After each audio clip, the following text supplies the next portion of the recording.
ಎಲ್ಲರಿಗೂ ನಮಸ್ಕಾರಗಳು. ಮೊದಲಿಗೆ ನೀವೆಲ್ಲರೂ ಕೂಡ ಅದ್ಭುತವಾಗಿ ಅಧ್ಯಯನವನ್ನು ಮಾಡ್ತಾ ಇದ್ದೀರಾ ಅಂತ ಹೇಳಿ ನಾನು ಭಾವಿಸ್ತೀನಿ. ಇವತ್ತಿನ ತರಗತಿಯಲ್ಲಿ ನಾವು ಕರ್ನಾಟಕ ಇತಿಹಾಸದಲ್ಲಿ ಬಹಳಷ್ಟು ಪ್ರಸಿದ್ಧವಾದಂತಹ ರಾಜಮನೆತನವಾದ ರಾಷ್ಟ್ರಕೂಟರ ಬಗ್ಗೆ ನಾವು ಅಧ್ಯಯನವನ್ನು ಮಾಡ್ತಾ ಹೋಗೋಣ. ಇನ್ನೂ ಯಾರು ನಮ್ಮ ಚಾನಲ್ಗೆ ಸಬ್ಸ್ಕ್ರೈಬ್ ಆಗಿಲ್ಲ, ಸಬ್ಸ್ಕ್ರೈಬ್ ಮಾಡ್ಕೊಳ್ಳಿ. ಹಾಗೆ ತರಗತಿಗಳ ಕುರಿತಾದಂತಹ ನಿಮ್ಮ ಅಭಿಪ್ರಾಯವನ್ನು ಕಮೆಂಟ್ ಮೂಲಕ ತಿಳಿಸಿ. ಓಕೆ, ಇವತ್ತಿನ ತರಗತಿಯನ್ನು ನಾವು ಆರಂಭವನ್ನು ಮಾಡೋಣ. ಮೊದಲಿಗೆ ರಾಷ್ಟ್ರಕೂಟರ ಹಿನ್ನೆಲೆಯ ಬಗ್ಗೆ ಹಾಗೆ ಪ್ರಮುಖ ಅರಸರ ಬಗ್ಗೆ ಅಧ್ಯಯನವನ್ನು ಮಾಡ್ತಾ ಹೋಗೋಣ. ಮೊದಲಿಗೆ ರಾಷ್ಟ್ರಕೂಟರ ಮೂಲ ಅಂತ ಹೇಳಿ ಬಂದಾಗ ಹಲವಾರು ಅಭಿಪ್ರಾಯಗಳನ್ನು ನಾವು ನೋಡ್ಬೋದಾಗಿರುತ್ತೆ. ಅದರಲ್ಲಿ ಮೊದಲಿಗೆ ಕನ್ನಡ ಮೂಲ ಅಂತ ಹೇಳಿ ಬಂದಾಗ ರಾಷ್ಟ್ರಕೂಟರು ಕನ್ನಡ ಮೂಲ ಅಂತ ಹೇಳಿ ಬಹಳಷ್ಟು ಸಂಶೋಧಕರು ಅಭಿಪ್ರಾಯವನ್ನು ಪಟ್ಟಿದ್ದಾರೆ. ಅದರಲ್ಲಿ ಡಾಕ್ಟರ್ AS ಅಲ್ತೇಕರ್ ಅವರು ರಾಷ್ಟ್ರಕೂಟರ ಬಗ್ಗೆ ಅತ್ಯದ್ಭುತವಾದಂತಹ ಸಂಶೋಧನೆಯನ್ನು ಮಾಡಿರುವಂತಹ ಸಂಶೋಧಕರು ಅಂತ ಹೇಳಿ ನೋಡ್ಬೋದು. ಇವರ ಪ್ರಕಾರವಾಗಿ ರಾಷ್ಟ್ರಕೂಟರು ಮೂಲತಃ ನಮ್ಮ ಕರ್ನಾಟಕದವರು ಆಗಿರ್ತಾರೆ. ಯಾಕೆ ಅಂತ ಹೇಳಿದ್ರೆ ಇವರು ಚಾಲುಕ್ಯರ ಆಳ್ವಿಕೆಯ ಸಮಯದಲ್ಲಿ ಪ್ರಾಂತ್ಯಾಧಿಕಾರಿಗಳಾಗಿ ಆಳ್ವಿಕೆಯನ್ನು ಮಾಡ್ತಾ ಇದ್ರು ಅನ್ನುವಂಥ ಮಾಹಿತಿಯನ್ನು ಕೂಡ ನಾವು ನೋಡ್ಬೋದಾಗಿರುತ್ತೆ. ನಂತರ IM ಮುತ್ತಣ್ಣ ಅಂತ ಹೇಳಿ ಬರ್ತಾರೆ. ಇವ್ರು ಹೇಳುವ ಪ್ರಕಾರವಾಗಿ ಕೂಡ ನಮ್ಮ ರಾಷ್ಟ್ರಕೂಟರು ಅಪ್ಪಟ ಕನ್ನಡಿಗರಾಗಿರ್ತಾರೆ. ಹಾಗೆ ರಾಷ್ಟ್ರಕೂಟರ ಆಳ್ವಿಕೆಯ ಸಮಯದಲ್ಲಿ ಇದ್ದಂತಹ ಒಂದು ಸಂಸ್ಕೃತಿ ಆಗಿರ್ಬೋದು, ಸಾಂಸ್ಕೃತಿಕ ಕಲೆ ಆಗಿರ್ಬೋದು, ಎಲ್ಲವೂ ಕೂಡ ನಮ್ಮ ಕರ್ನಾಟಕದ ಸಂಸ್ಕೃತಿಯಲ್ಲಿ ಬೆಸೆದು ಹೋಗಿದೆ ಅನ್ನುವಂಥ ಮಾಹಿತಿಯನ್ನು ಕೂಡ ನಾವು ನೋಡ್ಬೋದಾಗಿರುತ್ತೆ. ಇನ್ನು ರಾಷ್ಟ್ರಕೂಟರು ನಮ್ಮ ಕನ್ನಡದ ಮೂಲದವರು ಅನ್ನೋದಕ್ಕೆ ಬಹಳಷ್ಟು ಸಾಕ್ಷಿಗಳನ್ನು ಕೂಡ ನಾವು ನೋಡ್ಬೋದು. ಅದರಲ್ಲಿ ಬಿರುದುಗಳಾಗಿರ್ಬೋದು ಅಥವಾ ಕುಲದ ಹೆಸರನ್ನು ಕೂಡ ನಾವು ಕನ್ನಡದ ಪದಗಳಲ್ಲಿ ನೋಡ್ಬೋದಾಗಿರುತ್ತೆ. ಮೊದಲಿಗೆ ಲಟ್ಟರೂರು ಪುರವಾದೀಶ್ವರ ಅನ್ನುವಂತಹ ಬಿರುದನ್ನು ನಾವು ರಾಷ್ಟ್ರಕೂಟರ ಅರಸರಿಗೆ ಇರುವಂತಹ ಮಾಹಿತಿಯನ್ನು ನೋಡ್ಬೋದು. ಇಲ್ಲಿ ಲಟ್ಟರೂರು ಅನ್ನುವಂತಹ ಪ್ರದೇಶ ಏನಿದೆ ಇದು ನಮ್ಮ ಕರ್ನಾಟಕದ ಪ್ರದೇಶವಾಗಿರುತ್ತೆ. ನಂತರ ರಟ್ಟ ಮಾರ್ತಾಂಡ ಅನ್ನುವಂತಹ ಬಿರುದನ್ನು ಕೂಡ ನಾವು ನೋಡ್ಬೋದಾಗಿರುತ್ತೆ. ಇದು ಕೂಡ ರಟ್ಟ ಕುಲದವರು ಅನ್ನುವಂತಹ ಮಾಹಿತಿಯನ್ನು ಕೊಡ್ತಾ ಹೋಗುತ್ತೆ. ಹಾಗೆ ಇದು ಕೂಡ ನಮ್ಮ ಕನ್ನಡದ ಪದವಾಗಿರುತ್ತೆ. ಹಾಗೆ ಇನ್ನಿತರ ಬಿರುದುಗಳು ಅಂತ ಹೇಳಿ ಬಂದಾಗ ಅದರಲ್ಲೂ ಪ್ರಸಿದ್ಧ ಅರಸರಾದ ಅಮೋಘ ವರ್ಷ ಇವರಿಗೆ ನೃಪತುಂಗ, ಅತಿಶಯದವಳ ಅನ್ನುವಂತಹ ಕನ್ನಡದ ಸೊಗಸಿರುವಂತಹ ಬಿರುದುಗಳನ್ನು ಕೂಡ ನಾವು ನೋಡ್ಬೋದಾಗಿರುತ್ತೆ. ಇದಾದ ನಂತರ ಶಾಸನಗಳ ಉಲ್ಲೇಖ ಅಂತ ಹೇಳಿ ಬಂದಾಗ ರಾಷ್ಟ್ರಕೂಟರ ಪ್ರಸಿದ್ಧ ದೊರೆಯಾದಂತಹ 3ನೇ ಕೃಷ್ಣನಿಗೆ ಸಂಬಂಧಪಟ್ಟಿರುವ ಜುರಾ ಶಾಸನ ಇದು ಮಧ್ಯಪ್ರದೇಶದಲ್ಲಿ ಕಂಡುಬರುತ್ತೆ. ಇದು ಉತ್ತರ ಭಾರತದಲ್ಲಿ ಕಂಡುಬರುವಂತಹ ಕನ್ನಡದ ಶಾಸನ ಅಂತ ಹೇಳಿ ನೋಡ್ಬೋದು. ಹಾಗಾಗಿ ರಾಷ್ಟ್ರಕೂಟರ ಕನ್ನಡ ಪ್ರೇಮ ಅನ್ನುವಂಥದ್ದು ನಮಗೆ ಈ ಒಂದು ಶಾಸನದಿಂದ ಗೊತ್ತಾಗುತ್ತೆ. ಹಾಗೆ ರಾಷ್ಟ್ರಕೂಟರ ಕಾಲಾವಧಿಯಲ್ಲಿ ನಮ್ಮ ಕನ್ನಡದ ಮೊಟ್ಟ ಮೊದಲ ವ್ಯಾಕರಣ ಗ್ರಂಥವಾದಂತಹ ಶಬ್ದಮಣಿ ದರ್ಪಣ ಅನ್ನುವಂಥದ್ದು ರಚನೆ ಆಗಿರುವ ವಿಚಾರಗಳನ್ನು ಕೂಡ ನಾವು ನೋಡ್ಬೋದು. ನಂತರ ನಮ್ಮ ಕನ್ನಡ ನಾಡಿನ ಗಡಿಯ ಬಗ್ಗೆ ಬಹಳಷ್ಟು ಅತ್ಯದ್ಭುತವಾಗಿ ಮಾಹಿತಿಯನ್ನು ಕೊಡುವಂತಹ ಕವಿರಾಜ ಮಾರ್ಗ ಈ ಒಂದು ಕೃತಿ ಕೂಡ ರಚನೆ ಆಗಿರುವಂಥದ್ದು ರಾಷ್ಟ್ರಕೂಟರ ಆಳ್ವಿಕೆಯ ಸಮಯದಲ್ಲಿ. ಈ ಎಲ್ಲ ಮಾಹಿತಿಗಳು ನಮಗೆ ಸ್ಪಷ್ಟಪಡಿಸುತ್ತೆ ರಾಷ್ಟ್ರಕೂಟರು ನಮ್ಮ ಕನ್ನಡದ ಮೂಲದವರು ಅನ್ನುವಂತಹ ಮಾಹಿತಿಯನ್ನು. ಇದಾದ ನಂತರ ಸಂಜನ್ ತಾಮ್ರಶಾಸನ ಅಂತ ಹೇಳಿ ಬರುತ್ತೆ. ಇದು ಅಮೋಘ ವರ್ಷ ನೃಪತುಂಗನ ಕಾಲಾವಧಿಯಲ್ಲಿ ರಚನೆಗೊಂಡಂತಹ ಒಂದು ಶಾಸನ. ಈ ಶಾಸನದ ಪ್ರಕಾರವಾಗಿ ರಾಷ್ಟ್ರಕೂಟರು ಯದುವಂಶಕ್ಕೆ ಅಂದರೆ ಶ್ರೀಕೃಷ್ಣನ ವಂಶಕ್ಕೆ ಸೇರಿದವರು ಅನ್ನುವಂಥ ಮಾಹಿತಿಯನ್ನು ನಾವು ನೋಡ್ಬೋದಾಗಿರುತ್ತೆ. ಇದಕ್ಕೆ ಸಾಕ್ಷ್ಯ ನೀಡುವಂತೆ ಈ ರಾಷ್ಟ್ರಕೂಟರ ಸ್ಥಾಪಕರಾದಂತಹ ದಂತಿದುರ್ಗ ಏನಿದ್ದಾರೆ ಇವರು ಉಜ್ಜಯಿನಿಯಲ್ಲಿ ಹಿರಣ್ಯಗರ್ಭ ಅನ್ನುವಂತಹ ಯಾಗವನ್ನು ನಡೆಸಿರುವಂತಹ ಮಾಹಿತಿಯನ್ನು ಕೂಡ ನಾವು ನೋಡ್ಬೋದಾಗಿರುತ್ತೆ. ಓಕೆ, ಇದಾದ ನಂತರ ತೆಲುಗು ಮೂಲ ಅಂತ ಹೇಳಿ ಬರುತ್ತೆ. ಅಂದರೆ ರಾಷ್ಟ್ರಕೂಟರು ತೆಲುಗು ಮೂಲದವರು ಅಂತ ಹೇಳಿ ಡಾಕ್ಟರ್ ಬರ್ನೆಲ್ ರವರು ನಮಗೆ ಮಾಹಿತಿಯನ್ನು ಕೊಡ್ತಾ ಹೋಗ್ತಾರೆ. ರಾಷ್ಟ್ರಕೂಟ ಅನ್ನುವಂತಹ ಒಂದು ಪದ ಏನಿದೆ ಇದು ಸಂಸ್ಕೃತದ ರೆಡ್ಡಿ ಅನ್ನುವಂತಹ ಪದದ ರೂಪವಾಗಿದೆ ಅಂತ ಹೇಳಿ ನೋಡ್ಬೋದು. ರೆಡ್ಡಿ ಅಂತ ಹೇಳಿ ಬಂದಾಗ ನಮಗೆ ಆಂಧ್ರ ಪ್ರದೇಶ ನೆನಪಾಗುತ್ತೆ. ಆಂಧ್ರ ಪ್ರದೇಶದ ರೆಡ್ಡಿಗಳು ಅಂತ ಹೇಳಿ ಕರೆಯಲಾಗುತ್ತೆ. ಹಾಗಾಗಿ ರಾಷ್ಟ್ರಕೂಟರು ಈ ತೆಲುಗು ಮೂಲದವರು ಆಗಿರಬಹುದು ಅನ್ನುವಂಥ ಮಾಹಿತಿಯನ್ನು ನಮಗೆ ತಿಳಿಸ್ತಾ ಹೋಗ್ತಾರೆ.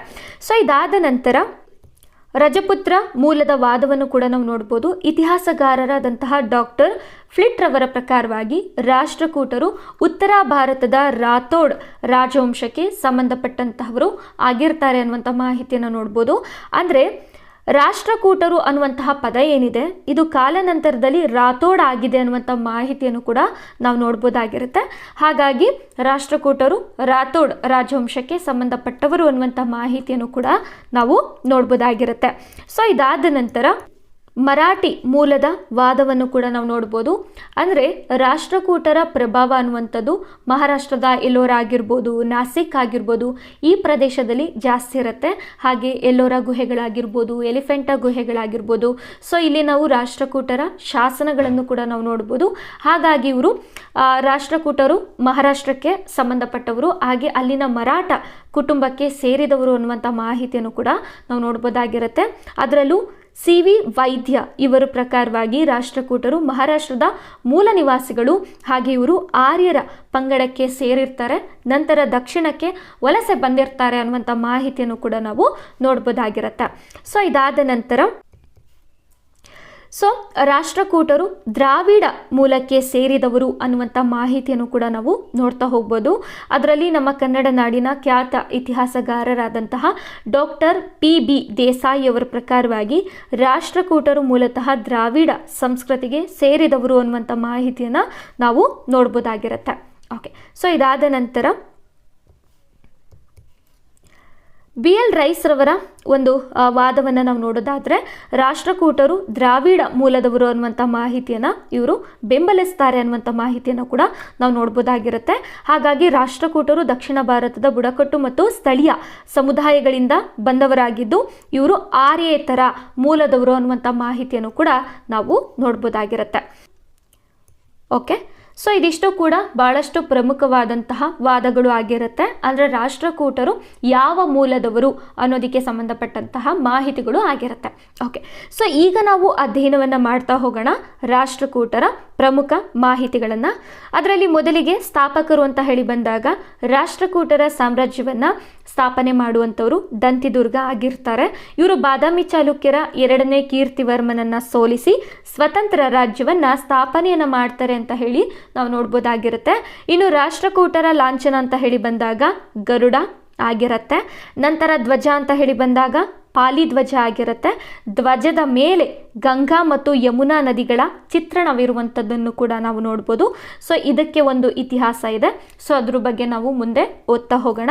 ನಂತರ ಬಿರುದುಗಳು ಅಂತ ಹೇಳಿ ಬಂದಾಗ ದಂತಿದುರ್ಗನಿಗೆ ಪೃಥ್ವಿವಲ್ಲಭ, ಖಡ್ಗಾವಲೋಕ, ಮಹಾರಾಜಾಧಿರಾಜ ಹಾಗೆ ಇನ್ನಿತರ ಬಿರುದುಗಳನ್ನು ಕೂಡ ನಾವು ನೋಡ್ತಾ ಹೋಗ್ಬೋದು.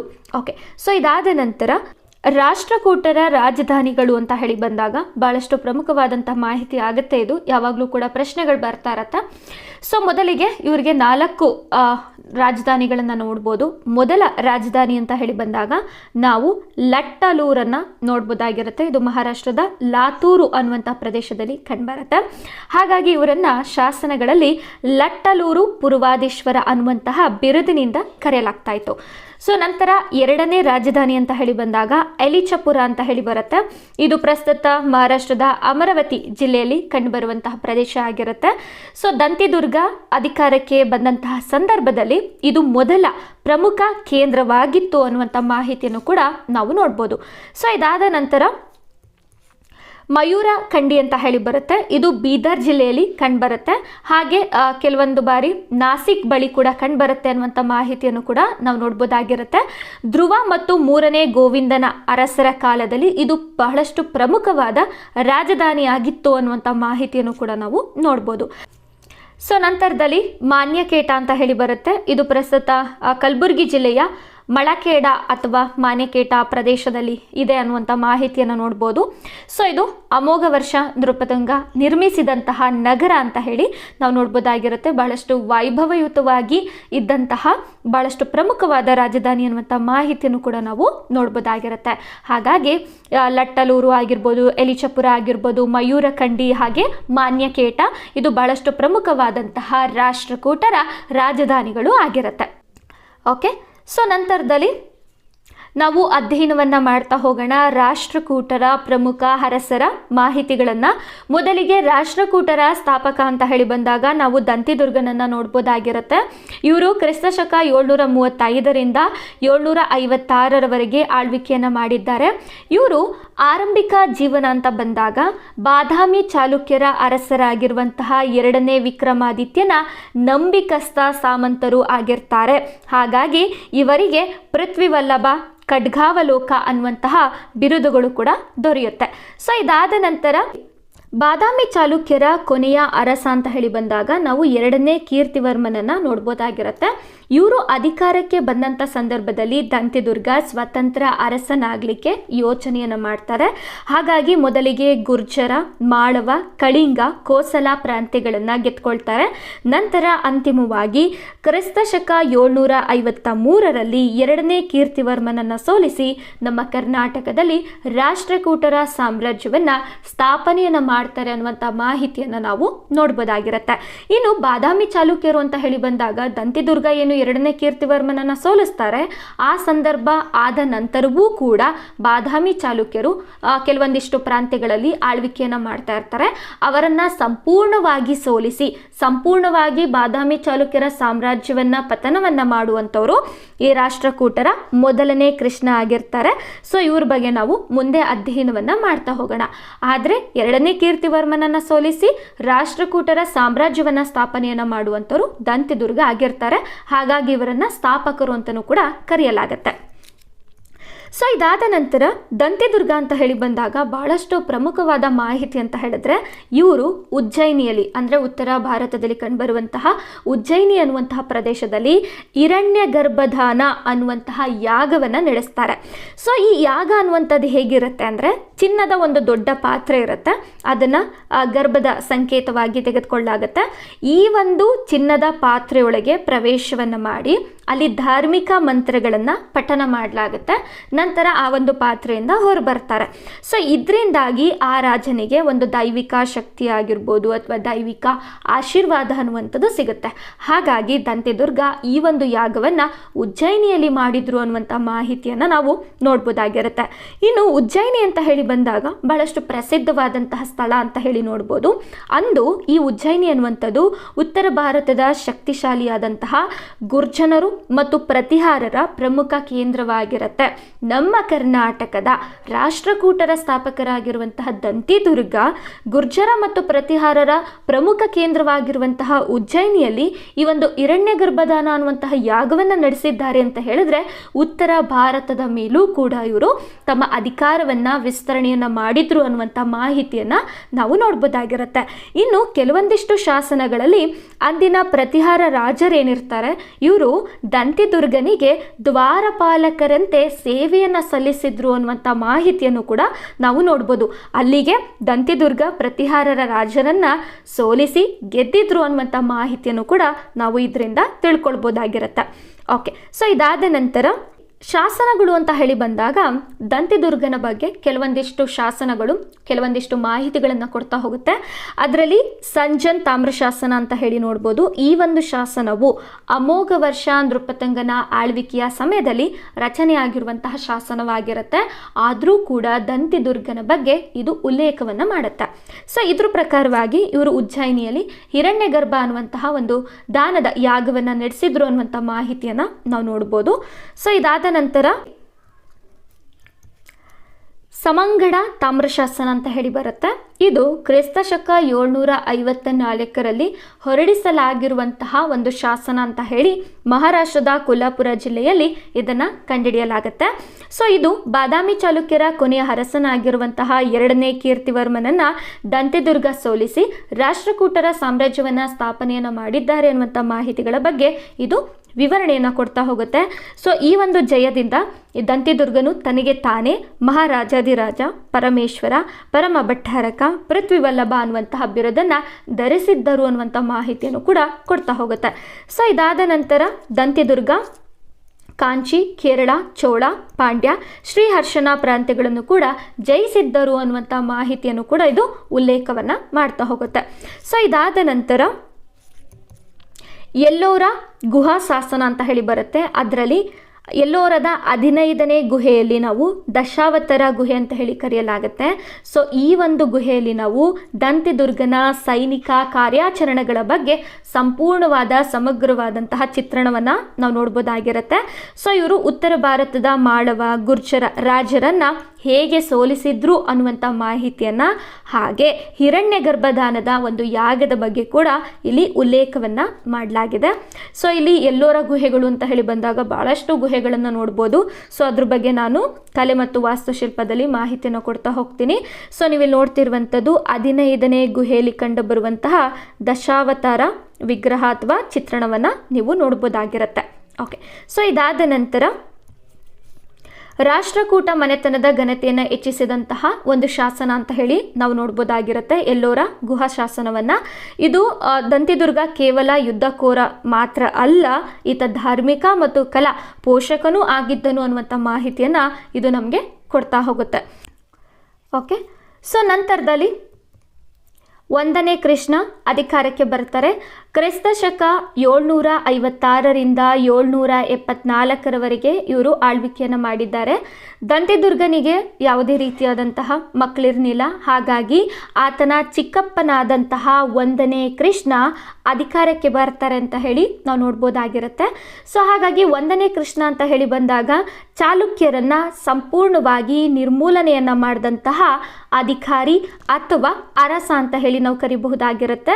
ಹಾಗಾಗಿ ಇಲ್ಲಿ ದಂತಿದುರ್ಗ ಏನು ಮಾಡಿರ್ತಾರೆ, ರಾಷ್ಟ್ರಕೂಟ ಸಾಮ್ರಾಜ್ಯವನ್ನು ಸ್ಥಾಪನೆಯನ್ನು ಮಾಡುವಂತಹ ಸಲುವಾಗಿ ಚಾಲುಕ್ಯರ ಅರಸನಾಗಿರುವಂತಹ 2ನೇ ಕೀರ್ತಿವರ್ಮನನ್ನು ಇವರು ಸೋಲಿಸಿರ್ತಾರೆ. ನಂತರ ಇವರು ರಾಷ್ಟ್ರಕೂಟರ ಸಾಮ್ರಾಜ್ಯವನ್ನು ಸ್ಥಾಪನೆಯನ್ನು ಮಾಡಿರ್ತಾರೆ. ಆದರೂ ಕೂಡ ಬಾದಾಮಿ ಚಾಲುಕ್ಯರು ಕೆಲವೊಂದಿಷ್ಟು ಪ್ರಾಂತ್ಯಗಳಲ್ಲಿ ಆಳ್ವಿಕೆಯನ್ನು ಮಾಡ್ತಾ ಇರ್ತಾರೆ. ಆದರೆ 1ನೇ ಕೃಷ್ಣನು ಕ್ರಿಸ್ತ ಶಕ 757ರಲ್ಲಿ ಕೀರ್ತಿವರ್ಮನ ಮೇಲೆ ಅಂತಿಮವಾಗಿ ದಾಳಿಯನ್ನು ಮಾಡ್ತಾರೆ. ನಂತರ ಬಾದಾಮಿ ಚಾಲುಕ್ಯರ ಆಳ್ವಿಕೆನ ಸಂಪೂರ್ಣವಾಗಿ ಕೊನೆಗೊಳಿಸ್ತಾರೆ ಅನ್ನುವಂಥ ಮಾಹಿತಿಯನ್ನು ನಾವು ನೋಡ್ಬೋದಾಗಿರುತ್ತೆ. ಹಾಗಾಗಿ 1ನೇ ಕೃಷ್ಣ ಇವರು ಭಾಳಷ್ಟು ಇಂಪಾರ್ಟೆಂಟ್ ಆಗ್ತಾರೆ. ಸೊ ನಂತರ ಸಾಮ್ರಾಜ್ಯ ವಿಸ್ತರಣೆ ಅಂತ ಹೇಳಿ ಬಂದಾಗ 1ನೇ ಕೃಷ್ಣನು ಒಬ್ಬ ಮಹಾನ್ ಜಯಶಾಲಿ ಹಾಗೂ ವಿಜಯಶಾಲಿಗಳಾಗಿರ್ತಾರೆ. ಯಾಕೆ ಅಂತ ಹೇಳಿದ್ರೆ ಮೊದಲಿಗೆ ಇವರು ಗಂಗರ ಮೇಲೆ ವಿಜಯವನ್ನು ಸಾಧಿಸ್ತಾರೆ. ಅದರಲ್ಲಿ ಮೈಸೂರು ವಿಭಾಗ ಆಗಿರ್ಬೋದು ಅಥವಾ ತಲಕಾಡು ವಿಭಾಗ ಆಗಿರ್ಬೋದು. ಸೊ ಅಲ್ಲಿ ಗಂಗಾವಾಡಿಯ ಅರಸನಾಗಿರುವಂತಹ ಶ್ರೀ ಪುರುಷನನ್ನು ಇವರು ಸೋಲಿಸ್ತಾರೆ ಅಂತ ಹೇಳಿ ನಾವು ನೋಡ್ಬೋದಾಗಿರುತ್ತೆ. ನಂತರ ಪೂರ್ವ ಚಾಲುಕ್ಯರ ವೆಂಗಿ ಪ್ರಾಂತ್ಯ ಏನಿರುತ್ತೆ ಅದ್ರ ಮೇಲೂ ಕೂಡ ಇವರು ದಾಳಿಯನ್ನು ಮಾಡ್ತಾರೆ. 4ನೇ ವಿಷ್ಣುವರ್ಧನ ಇವರನ್ನು ಅಧೀನಕ್ಕೆ ತೆಗೆದುಕೊಳ್ತಾರೆ ಅನ್ನುವಂಥ ಮಾಹಿತಿಯನ್ನು ನೋಡ್ಬೋದಾಗಿರುತ್ತೆ. ನಂತರ ದಕ್ಷಿಣ ಕೊಂಕಣ ಭಾಗ ಏನಿರುತ್ತೆ, ಸೊ ಇಲ್ಲೂ ಕೂಡ ಇವರು ಸಾಮ್ರಾಜ್ಯವನ್ನು ವಿಸ್ತರಣೆಯನ್ನು ಮಾಡ್ತಾರೆ ಅನ್ನುವಂಥ ಮಾಹಿತಿಯನ್ನು ನಾವು ನೋಡ್ಬೋದಾಗಿರುತ್ತೆ. ಸೊ 1ನೇ ಕೃಷ್ಣ ಅಂತ ಹೇಳಿ ಬಂದಾಗ ಯಾವಾಗಲೂ ಕೂಡ ಇವರ ವಾಸ್ತುಶಿಲ್ಪದ ಸಾಧನೆ ಏನಿದೆ ಇದ್ರ ಬಗ್ಗೆ ಪ್ರಶ್ನೆ ಬರ್ತಾ ಇರುತ್ತೆ. ಅದರಲ್ಲಿ ಬಹಳಷ್ಟು ಪ್ರಮುಖವಾಗಿ ಎಲ್ಲೋರದ ಕೈಲಾಸನಾಥ ದೇವಾಲಯವನ್ನು ಇವರು ಸ್ಥಾಪನೆಯನ್ನು ಮಾಡ್ತಾರೆ ಅನ್ನುವಂಥ ಮಾಹಿತಿಯನ್ನು ನಾವು ನೋಡ್ಬೋದಾಗಿರುತ್ತೆ. ಸೊ ಜಗತ್ತಿನಲ್ಲೇ ಅತಿ ದೊಡ್ಡ ಏಕಾಶಿಲಾ ದೇವಾಲಯ ಅಂತ ಹೇಳಿ ನೋಡ್ಬೋದು.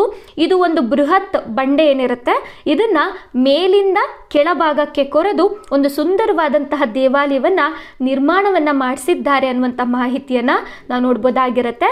ಸೊ ಕೈಲಾಸನಾಥ ದೇವಾಲಯ ಏನಿದೆ ಇದು ದ್ರಾವಿಡ ವಾಸ್ತುಶಿಲ್ಪ ಶೈಲಿಯಲ್ಲಿದೆ ಅಂತ ಹೇಳಿ ನಾವು ನೋಡ್ಬೋದಾಗಿರುತ್ತೆ. ಸೊ ಇದ್ರ ಬಗ್ಗೆ ನಾವು ಕಂಪ್ಲೀಟ್ ಆಗಿ ವಾಸ್ತುಶಿಲ್ಪ ಅನ್ನುವಂತಹ ಒಂದು ಟಾಪಿಕ್ ಬರುತ್ತೆ, ಅದರಲ್ಲಿ ನಾವು ಅಧ್ಯಯನವನ್ನು ಮಾಡ್ತಾ ಹೋಗೋಣ. ಆದರೆ ಎಲ್ಲೋರದ ಕೈಲಾಸನಾಥ ದೇವಾಲಯವನ್ನು ಯಾರು ನಿರ್ಮಾಣವನ್ನು ಮಾಡಿದ್ದಾರೆ ಅಂತ ಹೇಳಿ ಬಂದಾಗ ನಾವು 1ನೇ ಕೃಷ್ಣ ಅಂತ ಹೇಳಿ ನೋಡ್ಬೋದಾಗಿರುತ್ತೆ. ಸೊ ನಂತರದಲ್ಲಿ 1ನೇ ಕೃಷ್ಣನ ಮರಣದ ನಂತರ ಆತನ ಹಿರಿಯ ಮಗನಾದಂತಹ 2ನೇ ಗೋವಿಂದನು ಅಧಿಕಾರಕ್ಕೆ ಬರ್ತಾನೆ. ಸೊ ಇವರು ಕ್ರಿಸ್ತ ಶಕ 774ರಿಂದ 780ರವರೆಗೆ ಆಳ್ವಿಕೆಯನ್ನು ಮಾಡ್ತಾರೆ. ಇವರಿಗೆ ಇರುವಂತಹ ಬಿರುದುಗಳು ಅಂತ ಬಂದಾಗ ನಾವು ಅಭೂತವರ್ಷ, ವಿಕ್ರಮಾವಲೋಕ ಅಂತ ಹೇಳಿ ಬಿರುದುಗಳನ್ನು ನೋಡ್ಬೋದು. ಸೊ ಇವರ ಹಿನ್ನೆಲೆಯನ್ನು ನಾವು ನೋಡೋದಾದರೆ 1ನೇ ಕೃಷ್ಣ ಅಧಿಕಾರವನ್ನು ನಡೆಸುವಂತಹ ಸಂದರ್ಭದಲ್ಲಿ ಅವರ ಹಿರಿಯ ಮಗನಾದಂತಹ 2ನೇ ಗೋವಿಂದ ದಂಡಾಧಿಕಾರಿಯಾಗಿ ಕಾರ್ಯವನ್ನು ನಿರ್ವಹಿಸ್ತಾ ಇರ್ತಾರೆ. ಸೊ ಈ ಸಂದರ್ಭದಲ್ಲಿ ಇವ್ರು ಏನು ಮಾಡ್ತಾರೆ, ವೆಂಗಿಯ ಪೂರ್ವ ಚಾಲುಕ್ಯರ ಮೇಲೆ ದಾಳಿಯನ್ನು ಮಾಡ್ತಾರೆ, ವಿಜಯವನ್ನು ಸಾಧಿಸ್ತಾರೆ. ಹಾಗಾಗಿ ಇವರಿಗೆ ಯುವರಾಜ ಅಂತ ಹೇಳಿ ಪಟ್ಟಾಭಿಷೇಕವನ್ನು ಮಾಡಲಾಗುತ್ತೆ. ಸೊ ಕಾಲಾನಂತರದಲ್ಲಿ ಇವ್ರು ಏನು ಮಾಡ್ತಾರೆ, ಆಡಳಿತದ ಮೇಲೆ ಆಸಕ್ತಿಯನ್ನು ಕಳ್ಕೊಳ್ತಾರೆ. ಹಾಗಾಗಿ ಇವರು ವಿಲಾಸಿ ಜೀವನಕ್ಕೆ ಶರಣಾಗ್ತಾರೆ ಅನ್ನುವಂಥ ಮಾಹಿತಿಯನ್ನು ನಾವು ನೋಡ್ಬೋದಾಗಿರುತ್ತೆ. ಹಾಗಾಗಿ 2ನೇ ಗೋವಿಂದ ಏನು ಮಾಡ್ತಾನೆ, ತನ್ನ ಸಂಪೂರ್ಣವಾದ ಆಡಳಿತದ ಜವಾಬ್ದಾರಿಯನ್ನು ತನ್ನ ತಮ್ಮನಾದಂತಹ ಧ್ರುವನಿಗೆ ವಹಿಸಿಕೊಡ್ತಾರೆ ಅನ್ನುವಂಥ ಮಾಹಿತಿಯನ್ನು ನಾವು ನೋಡ್ಬೋದಾಗಿರುತ್ತೆ. ಸೊ ನಂತರದಲ್ಲಿ ಇಲ್ಲಿ ಅಧಿಕಾರಕ್ಕಾಗಿ ಆಂತರಿಕವಾಗಿ ಒಂದು ಸಂಘರ್ಷ ನಡೆಯುತ್ತೆ ಅಂತ ಹೇಳಿ ನಾವು ಮಾಹಿತಿಯನ್ನು ನೋಡ್ಬೋದು. ಇದು ಕ್ರಿಸ್ತಶಕ 780ರಲ್ಲಿ ನಡೆದಿರಬಹುದು ಅನ್ನುವಂತಹ ಮಾಹಿತಿಯನ್ನು ಕೂಡ ನಾವು ನೋಡ್ಬೋದಾಗಿರುತ್ತೆ.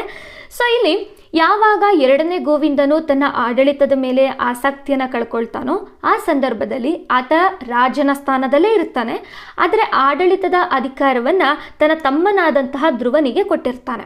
ಧ್ರುವ ಏನು ಮಾಡ್ತಾನೆ, ಈ ಒಂದು ಅವಕಾಶವನ್ನು ಅಥವಾ ಈ ಒಂದು ಆಡಳಿತದ ಒಂದು ವಿಚಾರವನ್ನು ಸಮರ್ಥವಾಗಿ ಬಳಕೆ ಮಾಡ್ಕೊಳ್ತಾನೆ, ಹಾಗೆ ಜನಪ್ರಿಯವಾಗ್ತಾನೆ. ಆದರೆ ಒಂದು ಬಾರಿ ಈತ ಯೋಚನೆ ಮಾಡ್ತಾನೆ, ನಾನು ಯಾಕೆ ಚಕ್ರವರ್ತಿ ಆಗಬಾರ್ದು, ಹೇಗಿದ್ರೂ 2ನೇ ಗೋವಿಂದ ಆಡಳಿತದ ಮೇಲೆ ಆಸಕ್ತಿ ಕಳ್ಕೊಂಡಿದ್ದಾನೆ, ಹಾಗಾಗಿ ಆತನನ್ನ ರಾಜನ ಸ್ಥಾನದಿಂದ ಪದಚ್ಯುತಿಗೊಳಿಸಿ ನಾನು ಚಕ್ರವರ್ತಿ ಆಗಬೇಕು ಅಂತ ಹೇಳಿ ಯೋಚನೆಯನ್ನು ಮಾಡ್ತಾನೆ.